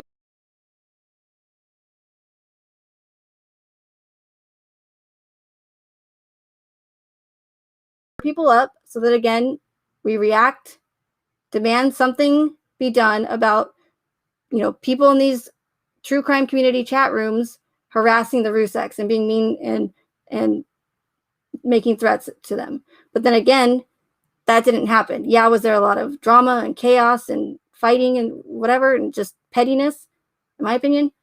Yeah, but it wasn't enough, in my opinion, to get an outrage. Well, thank you for the donation, Soulmate Healing. Appreciate it. And anybody else who did, and I missed it, I'm sorry. I'm so terrible at paying attention to chat. So that was attempt number 2. And you had the Rusek saying, stop talking about the case, stop talking about the case. Unless you go with the official narrative. But all these conspiracies need to stop. Oh, I'm sorry, my bad. That was attempt number 3. I forgot about the news conference that the lawyers did prior to that, where they mentioned the Honor Network and how they were working with the Honor Network. Honor, Not even close, okay? And the Rusak's lawyers mentioned how the case is over. People need to stop talking about the case. They don't mind if people talk about the case, but they don't want conspiracies. And then if people keep doing that and going against the official narrative, that they might have to bring the law into it. So there's like your threat. If you don't stick to the narrative and, only talk about that, we might have to bring the law into this. Because we're big, bad lawyers, right? No. And then, of course, they have to throw in how the Ruseks, like, they had to make it known that the Ruseks donated Shanann's clothes and the girls' clothes and whatever, all their stuff to it. It's like, why do you have to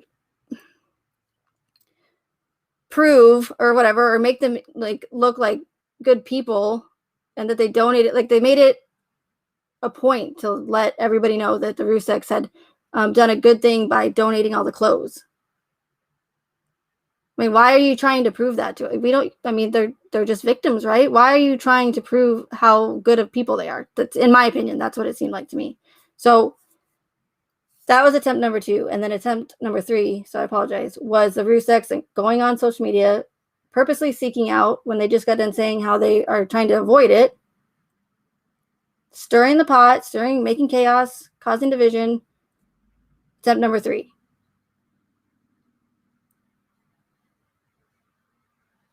Now, attempt number 4, and I'm not, again, just a theory, is Miss KK coming out and out of nowhere. Yes, she might have been around in like Facebook groups or whatever.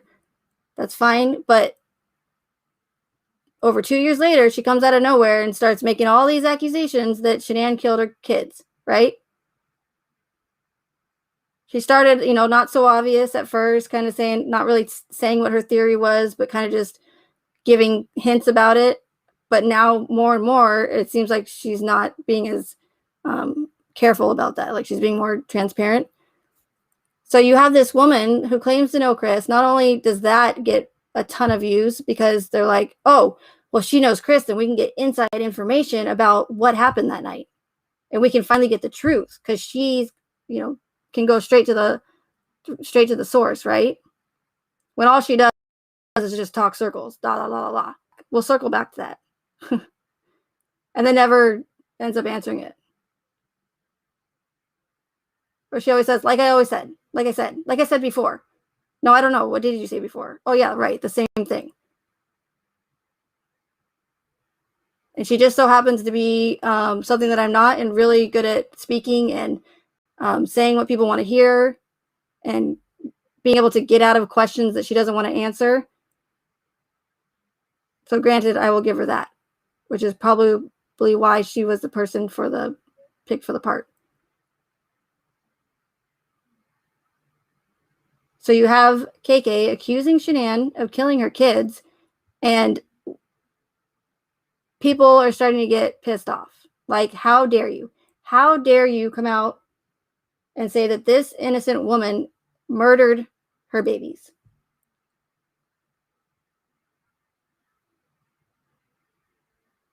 And not only that, but go after Rourke and, Weld County and law enforcement and point fingers at them, almost like what Frank Sr. was doing with the Google thing, Like, KK is always like, because it's weird because she does say a lot of the same things that I say, as far as like the corruption, about Rourke, about Chris not having to give a factual basis of the crimes as part of his plea deal, stuff like that. So when I'm watching her, I'm like, well, I do agree with a lot of what she's saying. But then I know that she has an agenda behind it. So I don't know if it's because they're doing the Frank Rusek tactic, like law enforcement didn't do their job, it's a cover-up, so that people get outraged, pissed off, and then start begging for their rights to get taken away. Like, I have already seen in several chat rooms or live chats, people say, KK needs to be stopped. This can't be happening. She cannot be saying these things about this woman and accusing her of murdering her children, because she's not here to defend herself. And they were literally saying something needs to be done about this. And I said, oh my God, stop. Think about what you're doing right now, because you are literally begging for our rights to get taken away by demanding that something be done about this woman who is accusing a victim of murdering her kids. And not only that, but accusing, obviously we know that there's something going on with this case, whether it be a cover-up, whether it be orchestrated, shit doesn't add up. And there's, viewers in chat rooms that are saying, yeah, it's a cover-up, Michael Rourke is a POS, but you have KK who's getting a lot of views and who's straight up saying that Tammy Lee is a liar and that she was favoring Shanann because she was a woman and she so now you're pointing straight fingers directly at law enforcement and the government and saying that they didn't do their job, on top of accusing a victim of murdering her children. Now, my theory does not shine a good light on anybody involved in this case, by all means. But I'm still going to try and do it respectfully, if that's possible. But what KK is doing is causing, again, a lot of chaos. A lot of people are getting stirred up.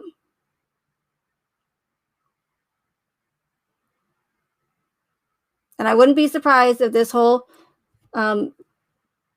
tit for tat going on with her and that other big channel creator that we are all aware of,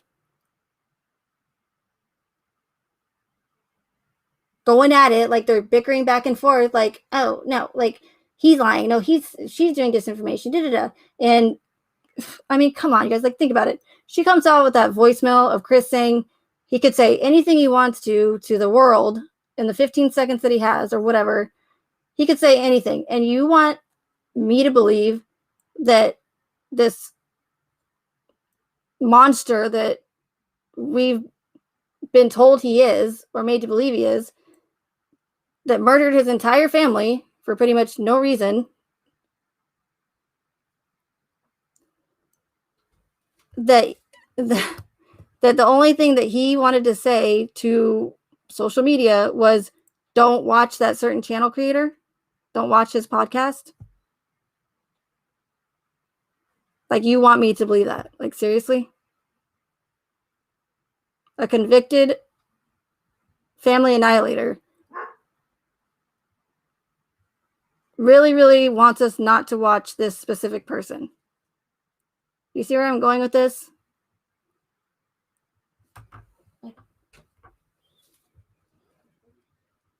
Like, it's truly laughable.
things out there from what I can see.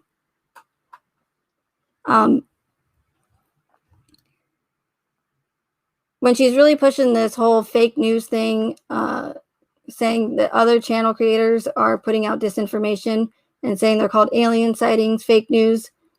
It makes me wonder if she's not trying to, again, push the whole censorship thing and the free speech thing by saying that these other channel creators are putting out all this fake news, right? Alien sightings, alien sightings.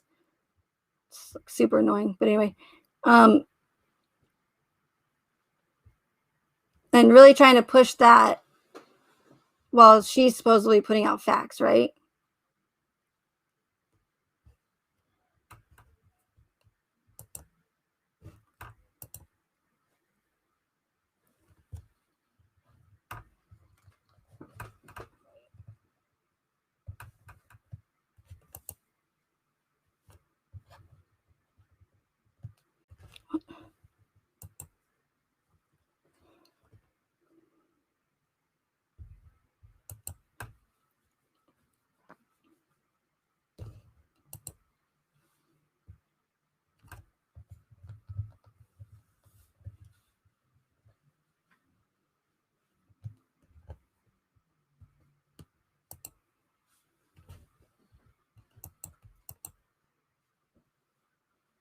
Can you guys hear me?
Can you guys hear me?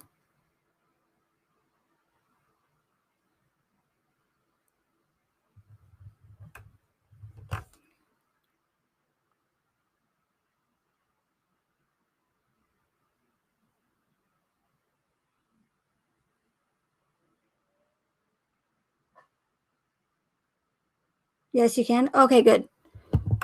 Yeah, no, it's not the mic, my microphone itself. It's the stupid button on the Restream website. Like it just like locks up and I can't mute it or unmute it. And then when I try to refresh the page, it just keeps spinning.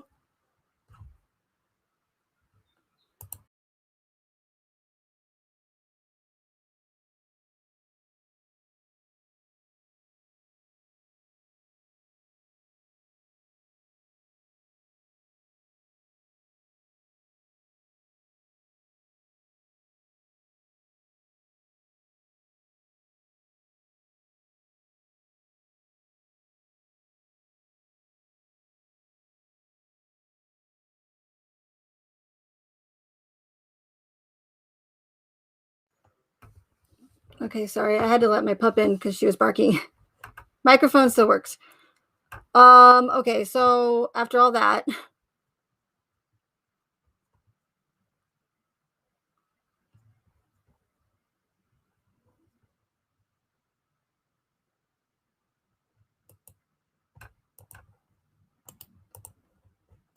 how far I'm still on many people benefited. Oh boy. I only got past one of this entire live.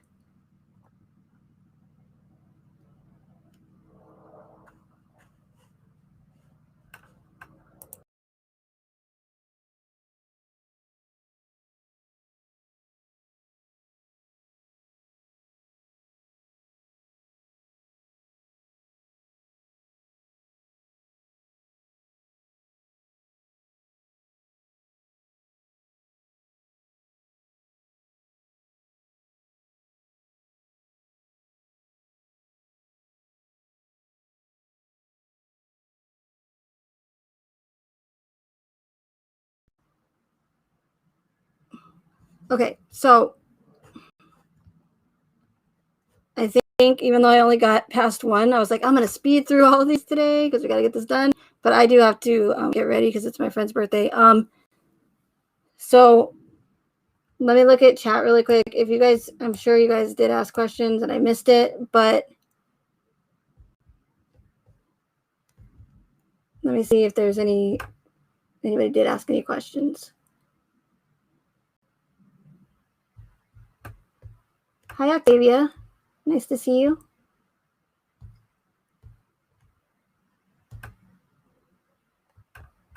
Yeah, so it's something with Restream. I don't know what's going on, but it doesn't do that to me for any other web page. So,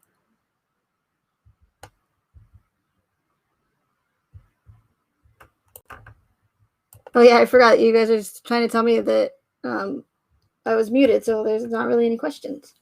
I did see like one or two, I think.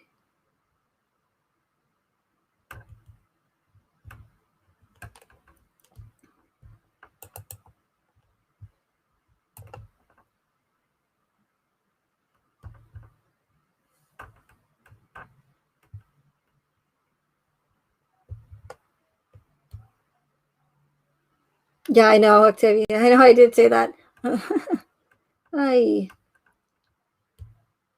really do though. So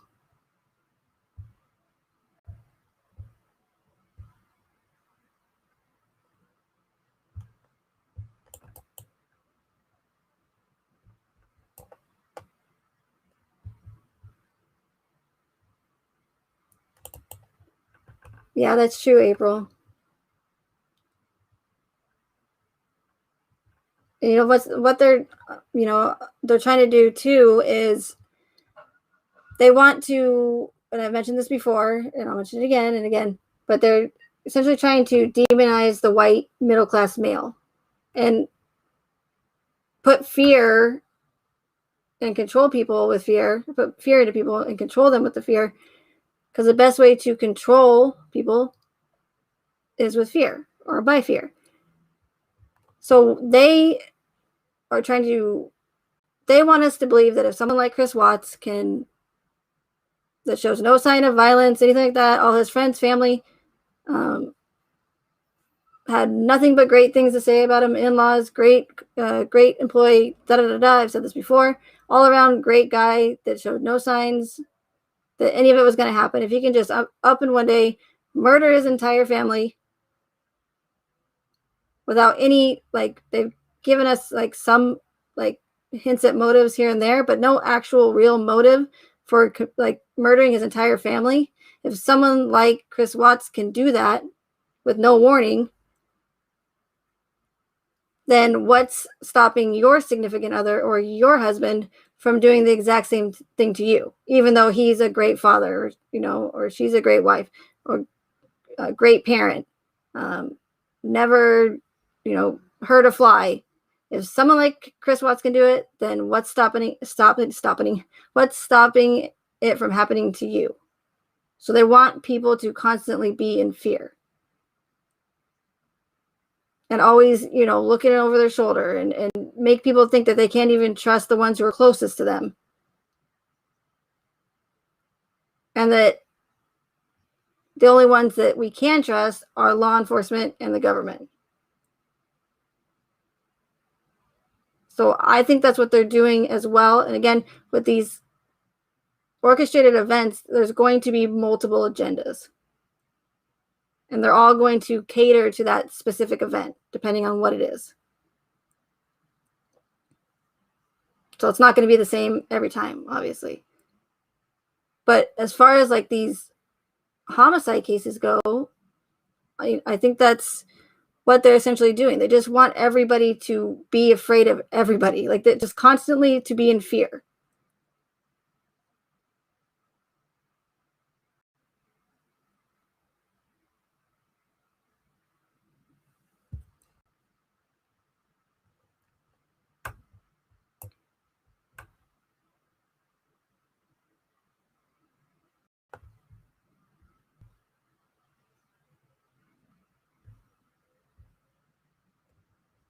Oh, Chica says it's your birthday, Mark, is it? I don't know about that.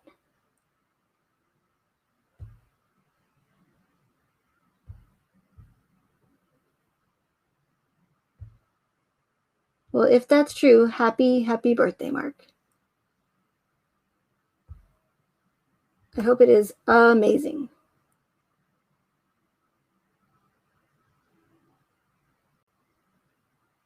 So I'll have you know, speaking of Mark, Mr. Skeptical, apparently he has been looking up numbers and words and stuff like that and trying to find the meaning behind it.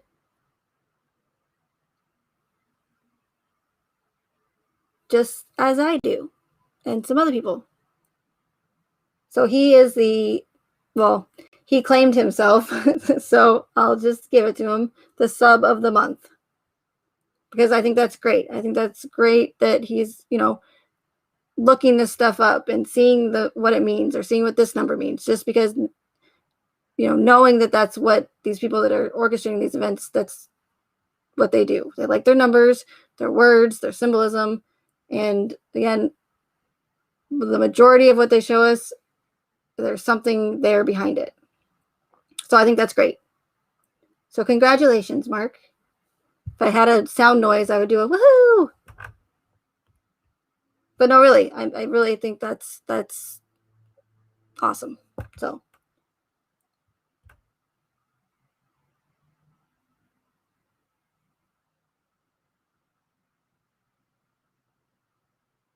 Oh, do they, Jenny?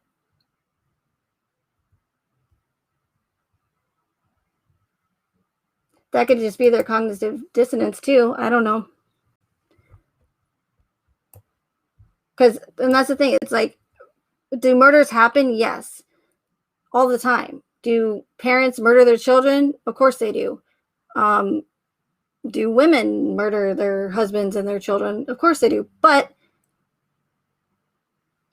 not like this. Like, not when there's no, motive. There's no, like, yeah, a lot of times people can be deceiving and they cannot show signs and they can come off as like Mr. Charming, but there's still, like, after the fact, you're still able to find some sort of psychological problem with that person or some medical issue, whatever the case may be. We haven't been given an actual motive for the crimes that Chris committed. And again, I mentioned this in my last live, like they throw the money issues in there and the bankruptcy, and then they're fighting leading up to it, and not being able to afford another child. So they throw stuff like that in there to make it more believable that this is possible, that someone like Chris Watts could do it. But they don't ever actually give you an actual motive. Actually, they don't give you an exact motive for it. It's always kind of they always speculate. So it could be because of the mistress. It could be because of the financial. It could be because they couldn't afford another child. It could be because of all the medical issues. Maybe Chris just fed up of the way, Shanann sometimes, like, was kind of like, bitchy to him and kind of bossy and controlling. It could be that reason, but they don't actually give you a motive. Which is why I also think that they didn't make Chris or have Chris, even though it's stated in the revised statutes, Chris didn't have to give a factual basis for the crimes or explain, or even if it was a lie, they didn't even try to make him give a motive or a reason for what he did. And for the most part, that's what the public, in my opinion, wants. They want to know why people murder their families and why people do and commit these horrendous acts. So the fact that they didn't even make Chris give any sort of reason or motive for it is pretty crazy. Because if I were the judge, I'd say, you better start talking, bud, if you want some plea deal here. Not that you should get any flipping deal, but you better start talking. And don't give me no shit, because I'll know when you're lying. Not only that, but if he did give a factual basis, there would not be any evidence to support what law enforcement is telling us, because he's given 4 different scenarios for what happened, or confessions. But it's all to confuse. It's all to distract, confuse, keep people wondering, did Chris do this? Did Chris do that? And that reminds me real quick before I go. I don't watch Cheryl and Cadel because it's not like I can sleep at night with these people, but there's no point in me watching her, because I just know that she's full of shit. Complete shit. And even if she was legit and and this is what Chris told her, Chris is still a pathological liar. So the fact that anybody would believe what these 2 people are saying from a woman who has no credibility, who's plagiarized her first book, and trying to come out and say that what Chris is telling her is factual, knowing that Chris is a liar, why anybody would just believe that 100%, I'll never understand. But I don't watch her because, again, of my theory and what I believe on this case, and I think that she's a part of it. I don't want to say for a fact, 100% that she is, but the feeling I get is she's a part of it. Put this book out there with all these, letter from Christopher. I don't know why I said it with like a list. Christopher. Because then everybody's going to want to see it. She's making money. The book company, publishing company, is making money. Because everyone's going to want to see those letters, right? Because they're from Christopher, straight from the source, even though they're lies anyways. But that's what people want. And they know that what people are going to be interested in, what's going to get people to spend more money on the case. So let's put out this book with letters in it from this woman who visits him in prison that only spoke to her but nobody else, right? And then she comes out and says, oh, yes, I do think that, or Chris told me he was under demonic possession. So, and then people go, oh my God, he was possessed, without nothing to base that on, no evidence to base that on whatsoever. It's just his word, her word, and it's all hearsay. But I'm honestly beginning to think that they know that a lot of people in the true crime community, and not everybody, but a lot of people, I think that they're just all about like the drama, because it's all about the suspense, right? So it's almost like just watching a scary movie or something. People like to be scared, or they want to hear if Nicole Kessinger is pregnant. Like, why does that matter? What does any of that have to do with the case, whether she got pregnant by Chris or not? How does that affect what happened in the case, or why we have so many unanswered questions? It's completely irrelevant, in my opinion. But that's what people flock to. They flock to drama. They flock to these bigger channels that say that the case is still open, but with no evidence to back it up.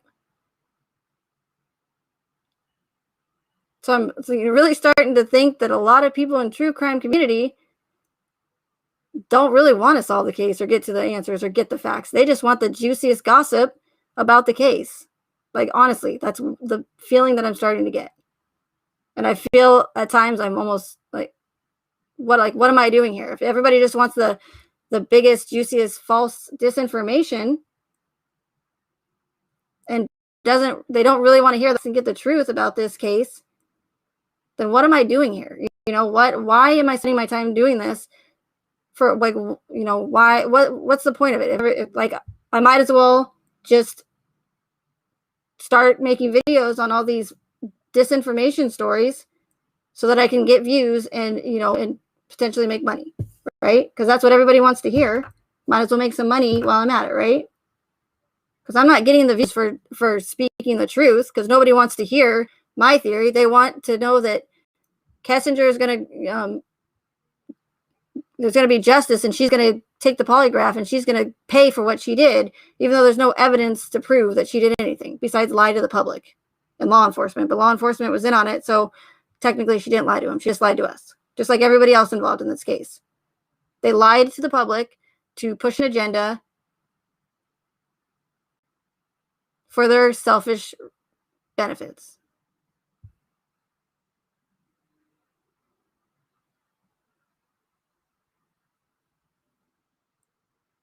Like, everybody wants to hear about how Bella walked up the stairs to her death because that's dramatic, right? And that's heartbreaking. And oh my God, how could that, like, this is breaking news.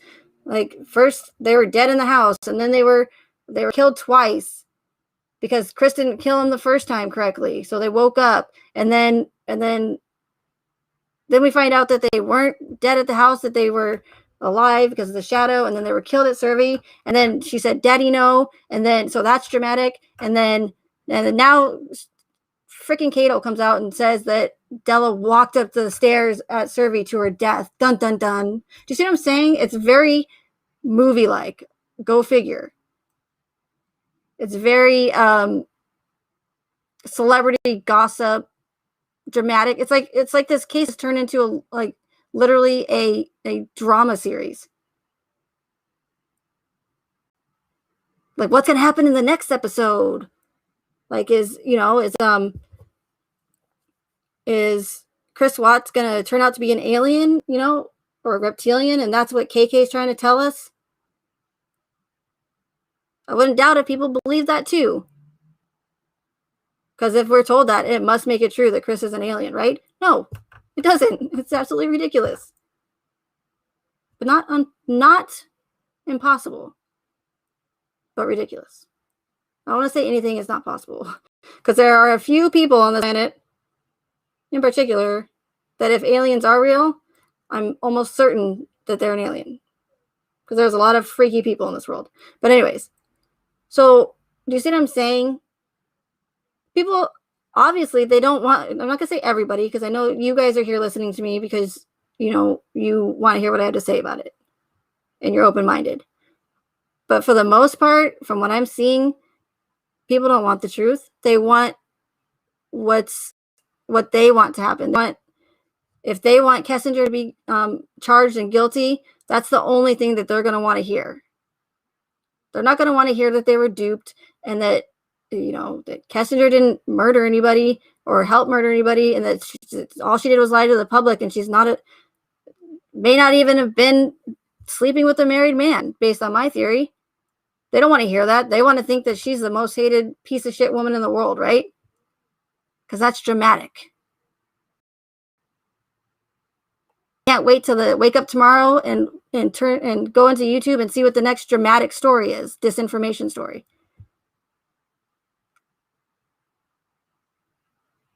I mean, I personally know that this was all for show, but now it's like it's a show on top of a show, and it is so ridiculous. So I have a point, I promise, but the reason why I don't watch Cato, like I said, is because there's no point in me doing it at this point at all, because I used to watch her so that I could see if they were throwing out little hints and clues and Easter eggs, or there was a lot of stuff that she wrote in her book that has connections to American Horror Story, which I'm glad that I found out about. But for the most part, I'm not going to even waste my time. So what I'm trying to get at, I don't know the details of the whole Bella walked up the stairs thing. So I don't know if she said that once Bella walked up the stairs, did Chris like smother her there? Maybe you guys can fill me in, and I don't know if she said that he tried to, or that he put her in the tank alive. But that story is ridiculous. And you notice how dramatic it is. Bella walked upstairs to her death, to her doom. Do you see what I'm saying? It's so dramatic, but it brings people in and it captivates people, and people want it. They want to hear that, I guess.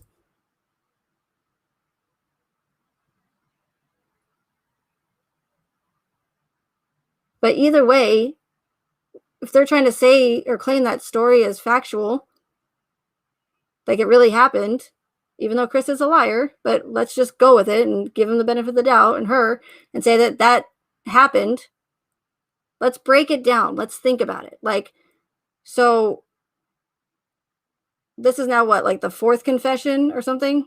Or what? Oh, I guess Chris didn't say it, right? It was based on a dream that some random person on freaking Reddit had.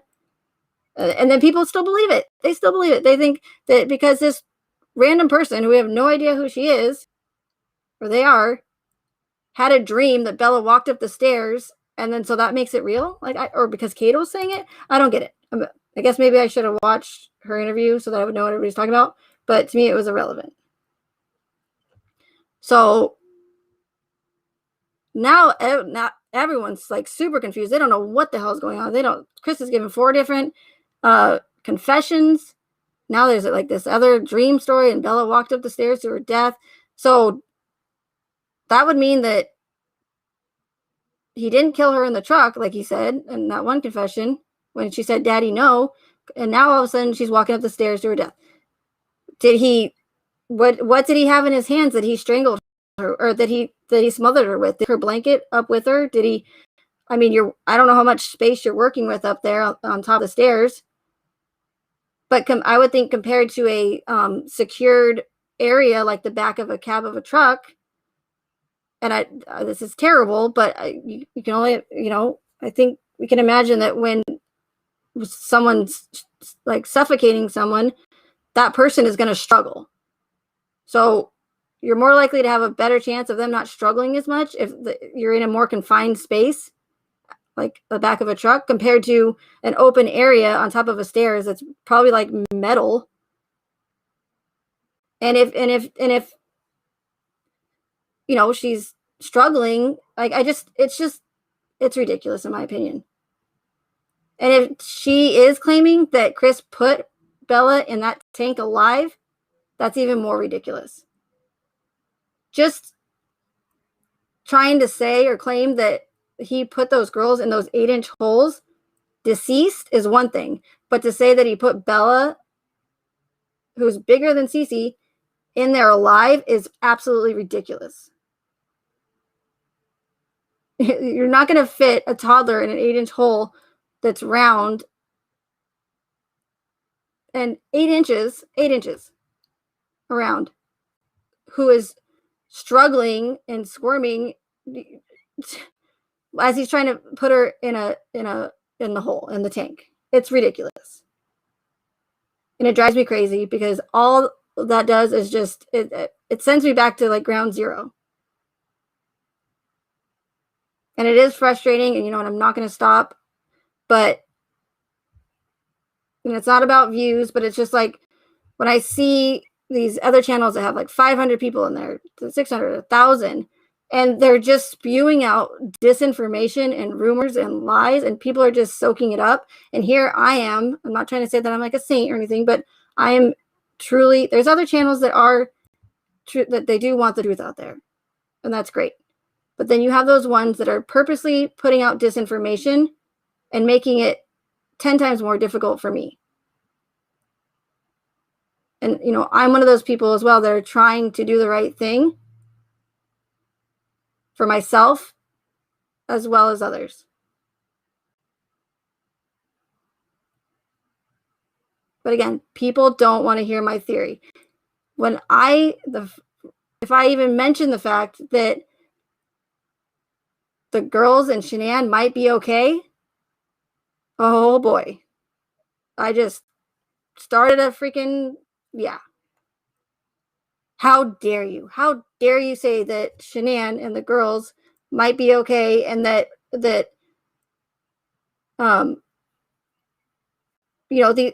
of these people who are just heartbroken over the case and want justice, and you would think that they would be happy to know that there's a possibility that they might all be okay somewhere on an island, whatever.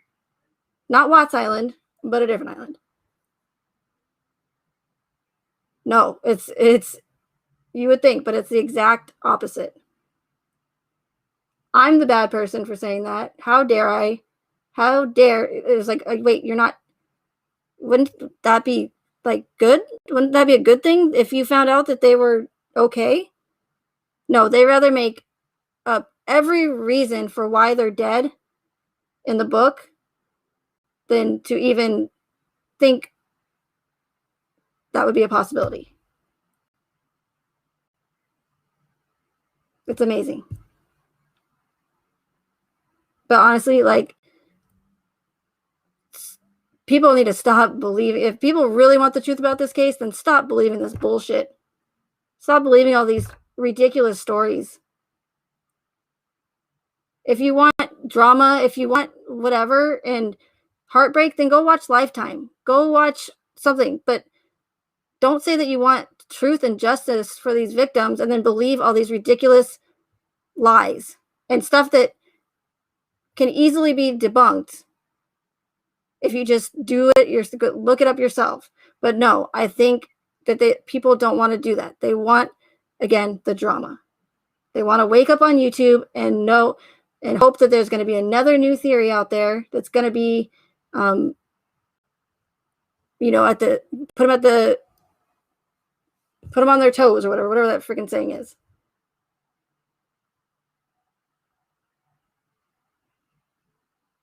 Because again, like, I could go to other conspiracy channels and forums and pitch my theory, but those are the people that don't need convincing because they're already awake. They already know that these things happen. Even if they don't know that they happen in true crime or in homicide cases, they know what the people orchestrating these events are capable of. They can see it. They see the patterns, just like myself. But again, those aren't the people that need convincing. So that's why I'm here in the true crime community, because I feel like a lot of people in the true crime community, or anywhere, a lot of people are not aware of what's going on around them, and what we're being told are lies. And 100% believe that whatever the media puts out is true, and whatever the government tells us is also true, which is 100% false. So I felt like, what's the point of going to saying, hey, look what's going on with this homicide case? But they don't need convincing. But they don't need to be waking up.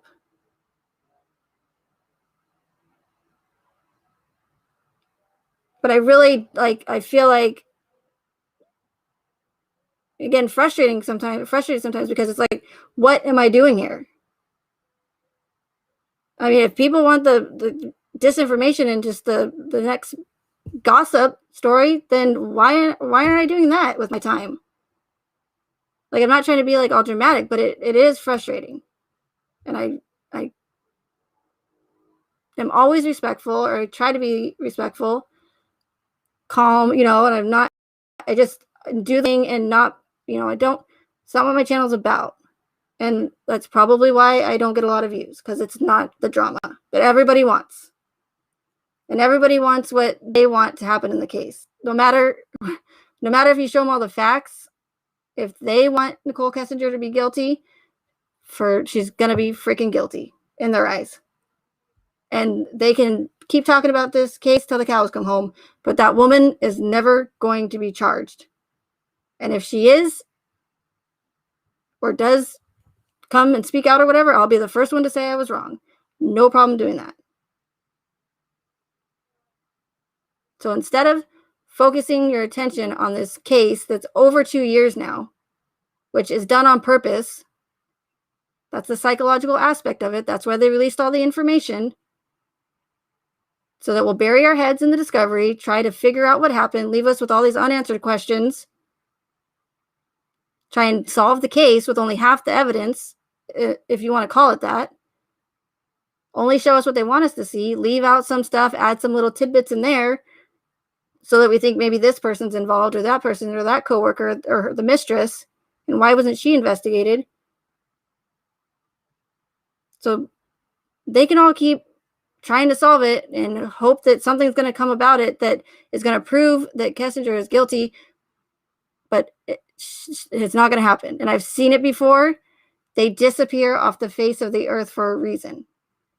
Nobody comes out and says that they know this person, an ex-boyfriend, nothing, for a reason. How that's possible, I don't know. Non-disclosure agreements. Maybe the only people that they know are people in the military and don't really have any outside communication. Whatever the case may be, I'm going to follow the patterns. And when I see that someone who should have been investigated, or someone who played a big role in this event, just disappears, as I've seen in the past in other events, I'm going to go ahead and keep going with my theory and the patterns. I'm going to go with the patterns instead of basing and saying that all these theories are trying to, come up with all these theories that have no evidence to support it.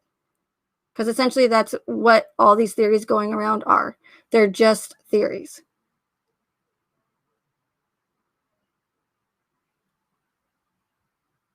So if you want to not waste your time anymore and concentrate on a different case or a different something, if I could suggest anything, I would suggest moving on from this case, because it's going to go nowhere. And once it starts dying down, you're going to see, like always, this channel creator or whatever, or these released phone calls are going to just come out of nowhere, because they're going to notice that people are going to stop talking about it, that it's dying down, and that new evidence is going to come out, and then boom, the case is going to be opened again, or it's going to be a hot topic. But if stuff doesn't add up, it's probably for a reason. Like, go with your gut. If something doesn't make sense, it's probably for a reason.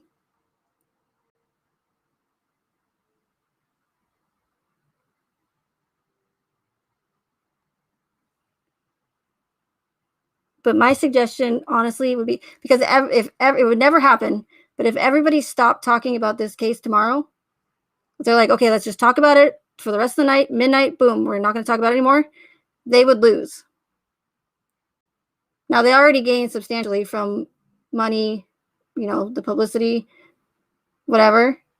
But if we stop talking about it and we don't pay attention to this case anymore and we don't give it the time of day, they can't push this agenda on us, such as potentially take away our free speech. If we don't just pay no attention to it, pay no attention to KK and her nonsense, because that's what they want. They want people to talk about it. They want people to talk about her. They want that other big channel that we all know of. They want, by talking about that channel, all it does is just bring them more, viewers. Don't talk about them and they lose, Again, it would never happen, but if everyone just stopped talking about it and moved on, happen. But again, if I could give you one piece of advice, I know it's going to be difficult because everybody does, for the most part, want the truth, and I understand that. But you're never going to get it. And the only reason why I'm still here, why I'm still in chat rooms, why I'm still following this case is because I do get it. And I'm not trying to solve the case. I'm not trying to find out if Kessinger helped in the murders. I'm not trying to find out if Troy McCoy helped in the murders. I'm not trying to find out if the family was in on some sort of insurance fraud. I'm here because I'm trying to get the truth out. And that's why, you could probably see that my channel is a lot different from the rest of these channels. Like the whole Kessinger thing on the beach, false. The whole thing in the airport, fake. But people and these channel creators, they just want the views and they know that it's going to reel people in. If you want the views, put out the drama. If you want, the truth, you don't get the views. So you want to put the truth out, you don't get the views.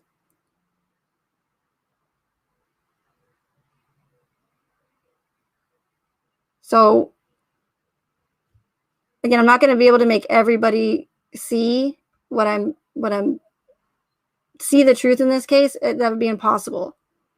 But I'm hoping that for the people that do have an open mind and again can think for themselves, here's my motto: do your own research.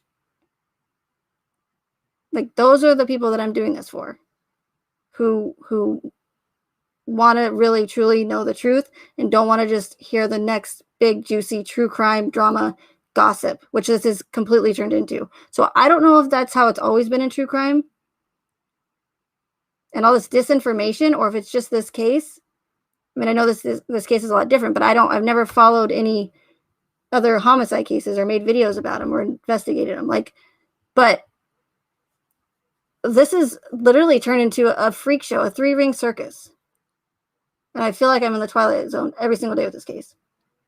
But I feel like I can't keep up with all these other channels putting out this disinformation. I feel like, once I start to get an upper hand, I'm just squashed like a bug because they're just, pew, pew, pew, just spewing out all these ridiculous theories and people just eat it up. I mean, I can't even go into a different chat room anymore without having a finger pointed at me or saying, just making me feel like uncomfortable in there because of my theory. Oh, you think this is a PSYOP? That's freaking ridiculous. But then you're going to believe that Chris was possessed by a demon. Is demon possession possible? Sure. But look at everything surrounding it. Like, that's just, you're just saying he's demonic or believing it because Cato said it. And then everybody believed that Kessinger was an occultist and hypnotizing Chris or casting spells on him because Chris, who was a liar, said it in his book. Look for facts, not gossip and drama, and because it puts you on the edge of or whatever. Like, again, what are you doing in the true crime community if you just want drama? That's what television's for, and that's what this is. It's a television reality show, And we all got front seats to it. Which, in my opinion, this show needs to be freaking canceled immediately. Like, don't let it go into the next season and the next season and keep going and dragging out. These other channel creators are literally milking this case for everything it's got.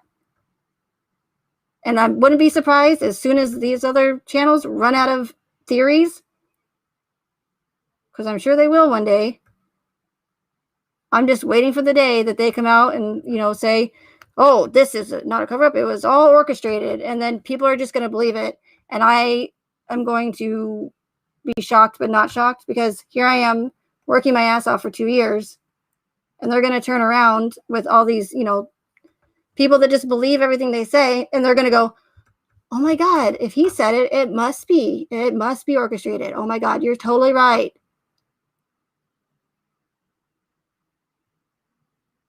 But I honestly, I would not be surprised if that happens sooner or later.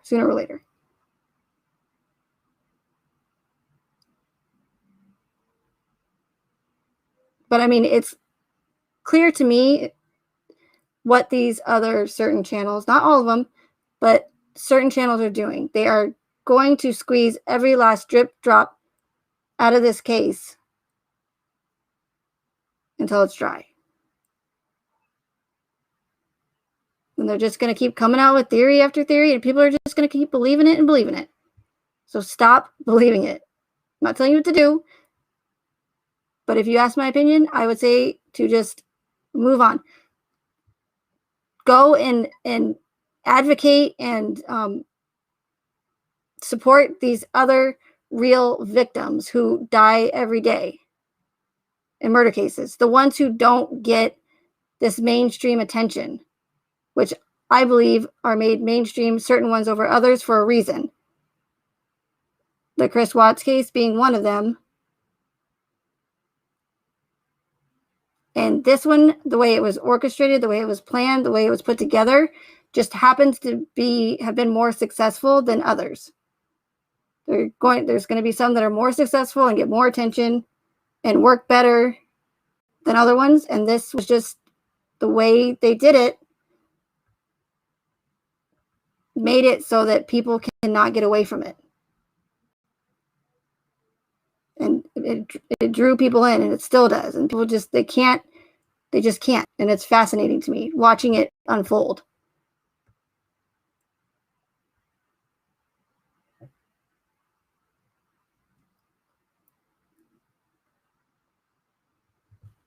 So, again, if you want my opinion, I would support these other people who die from horrific acts all the time, who never, I mean, there's still channels, there's still these couple of channels that are posting shenan videos every single day. 5,000 views, 6,000, 10,000 views.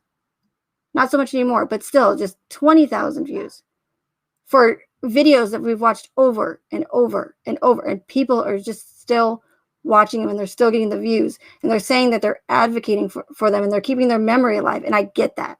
Okay. I get that you want to keep their memory alive of these victims. Okay. But I mean, it's over 2 years, and you're pumping out the same videos, compilations over and over and over again. What about all the other victims murder victims that die all the time? Who's advocating for them? But here you are, 2 years now, posting the same shenan videos and home videos over and over again, and keep pulling at heartstrings, when these other murder victims and these other families who didn't get the widespread media attention, who's advocating for them? And I don't like to be dramatic, but for fuck's sake, why is one death any more important or deserve any more attention than somebody else's death?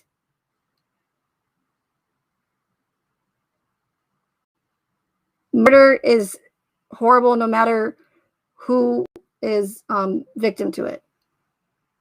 But I want to know who is advocating for them.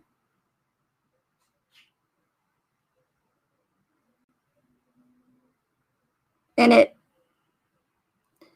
seeing how much people are advocating for these victims, and knowing what I know, is really hard to watch, because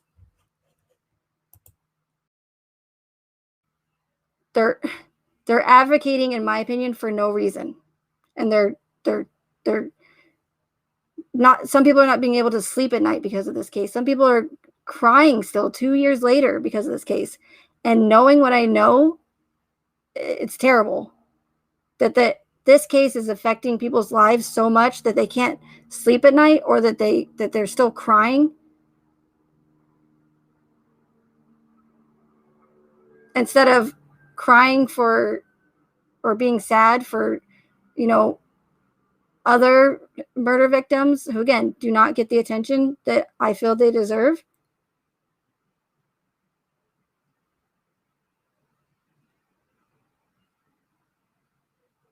Why are Shanann and Bella and Cece and Celeste? Yes, is it tragic if they truly did lose their lives? Yes. But if I go based on the official narrative, even then,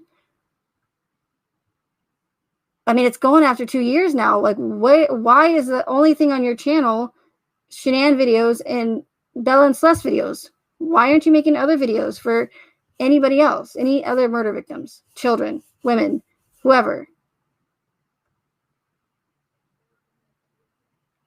I mean, when is it going to be enough? When is it going to say, okay, it is tragic and it's terrible that Shanann and the girls lost their lives and Nico, but when, like, when is enough enough? Why is it still affecting people 2 years later to the point where they're literally crying? And I mean that with the utmost respect. Again, people can be affected a lot easier with, and especially women with, or mothers, or people who have children, they're going to be affected the most by these tragic events. And I get that. But when it's affecting your life to where you can't function, and to where 2 years later you're still distraught over this, and just, I mean, that's crazy to me. Like, especially about people you don't even know. I can't even imagine if they lose their, like, real loved ones. Oh my God, that must be terrible. Because that has to be 10 times worse. But all these people are, for the majority of people, are letting this case affect their lives, and they don't even know these people. They never knew Shanann. They never knew Bella. They never knew Celeste. They never knew Nico. They never knew the Watts. They never knew Chris. They never knew the Ruseks. And to see that people fight about the families, and to argue and say, no, this one's better than that, for a family that they don't even know, just because someone says that they're a victim, it doesn't make them a good person, or innocent, or an angel. People need to look around and start paying attention to what's going on, and look around and see what's really going on in the world, and how much hate and destruction is happening all around us, and concentrate and focus on what really matters, and what's going to, they just need to stop. Like, they just need to stop, because, oh my gosh, this is crazy.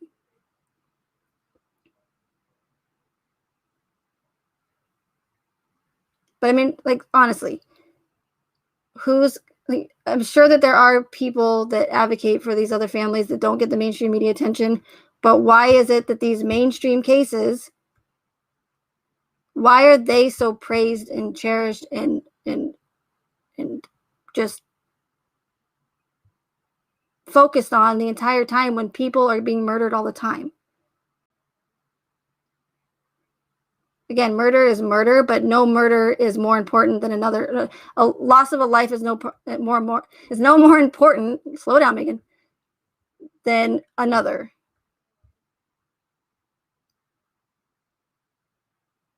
So I understand advocating for them. I understand keeping their memory alive for a certain amount of time, but you're going on 2 years now.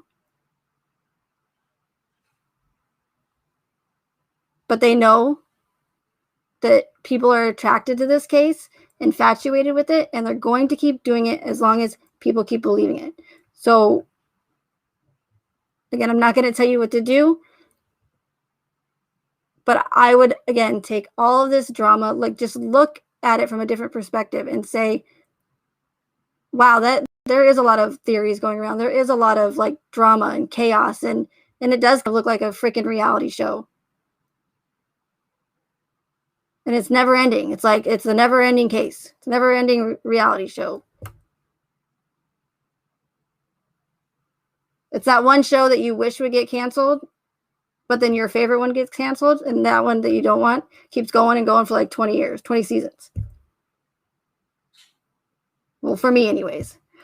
The Watts case is the TV show that I wish would get canceled.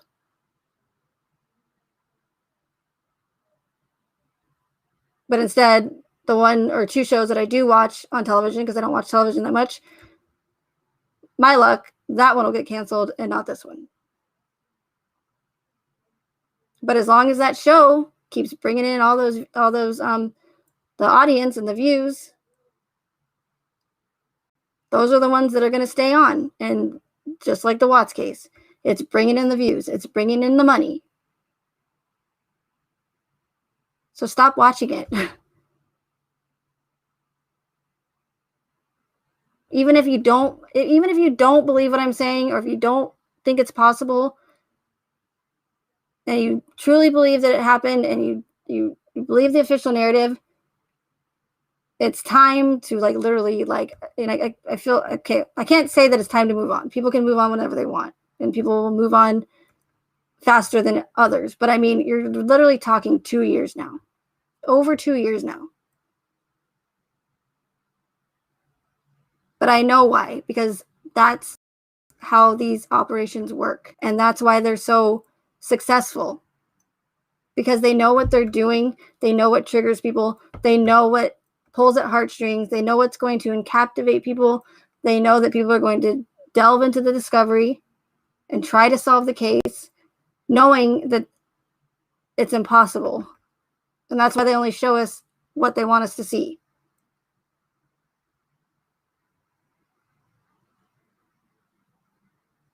And that's why I don't have personally never been affected like other people do in homicide cases. As far as like, yes, it's tragic, it's terrible, but I don't ever let them affect my life to where I can't sleep at night. But that doesn't mean I'm like better than anybody else who does get affected. Again, people are affected by tragedy in different ways and more than others. But that's why I'm able to look at this case from a different perspective, because I'm aware of them, and that I don't, and my emotions have not clouded my judgment on the case. And honestly, if you don't push your emotions aside, I know it's difficult, but if you can't find a way to do that, it's going to be very difficult to understand or to grasp what I'm saying and see this case for what it really is.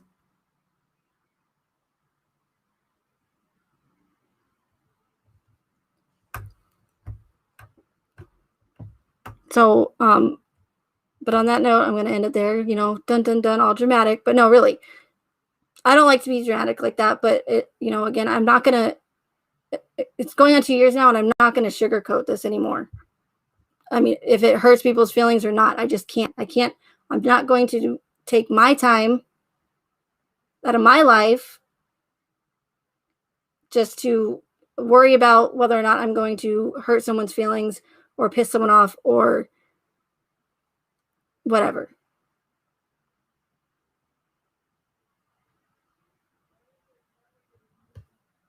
Because my goal is to get the truth out. And if I worry about hurting people's feelings, even though it's, I don't want to do that, it's not my intentions.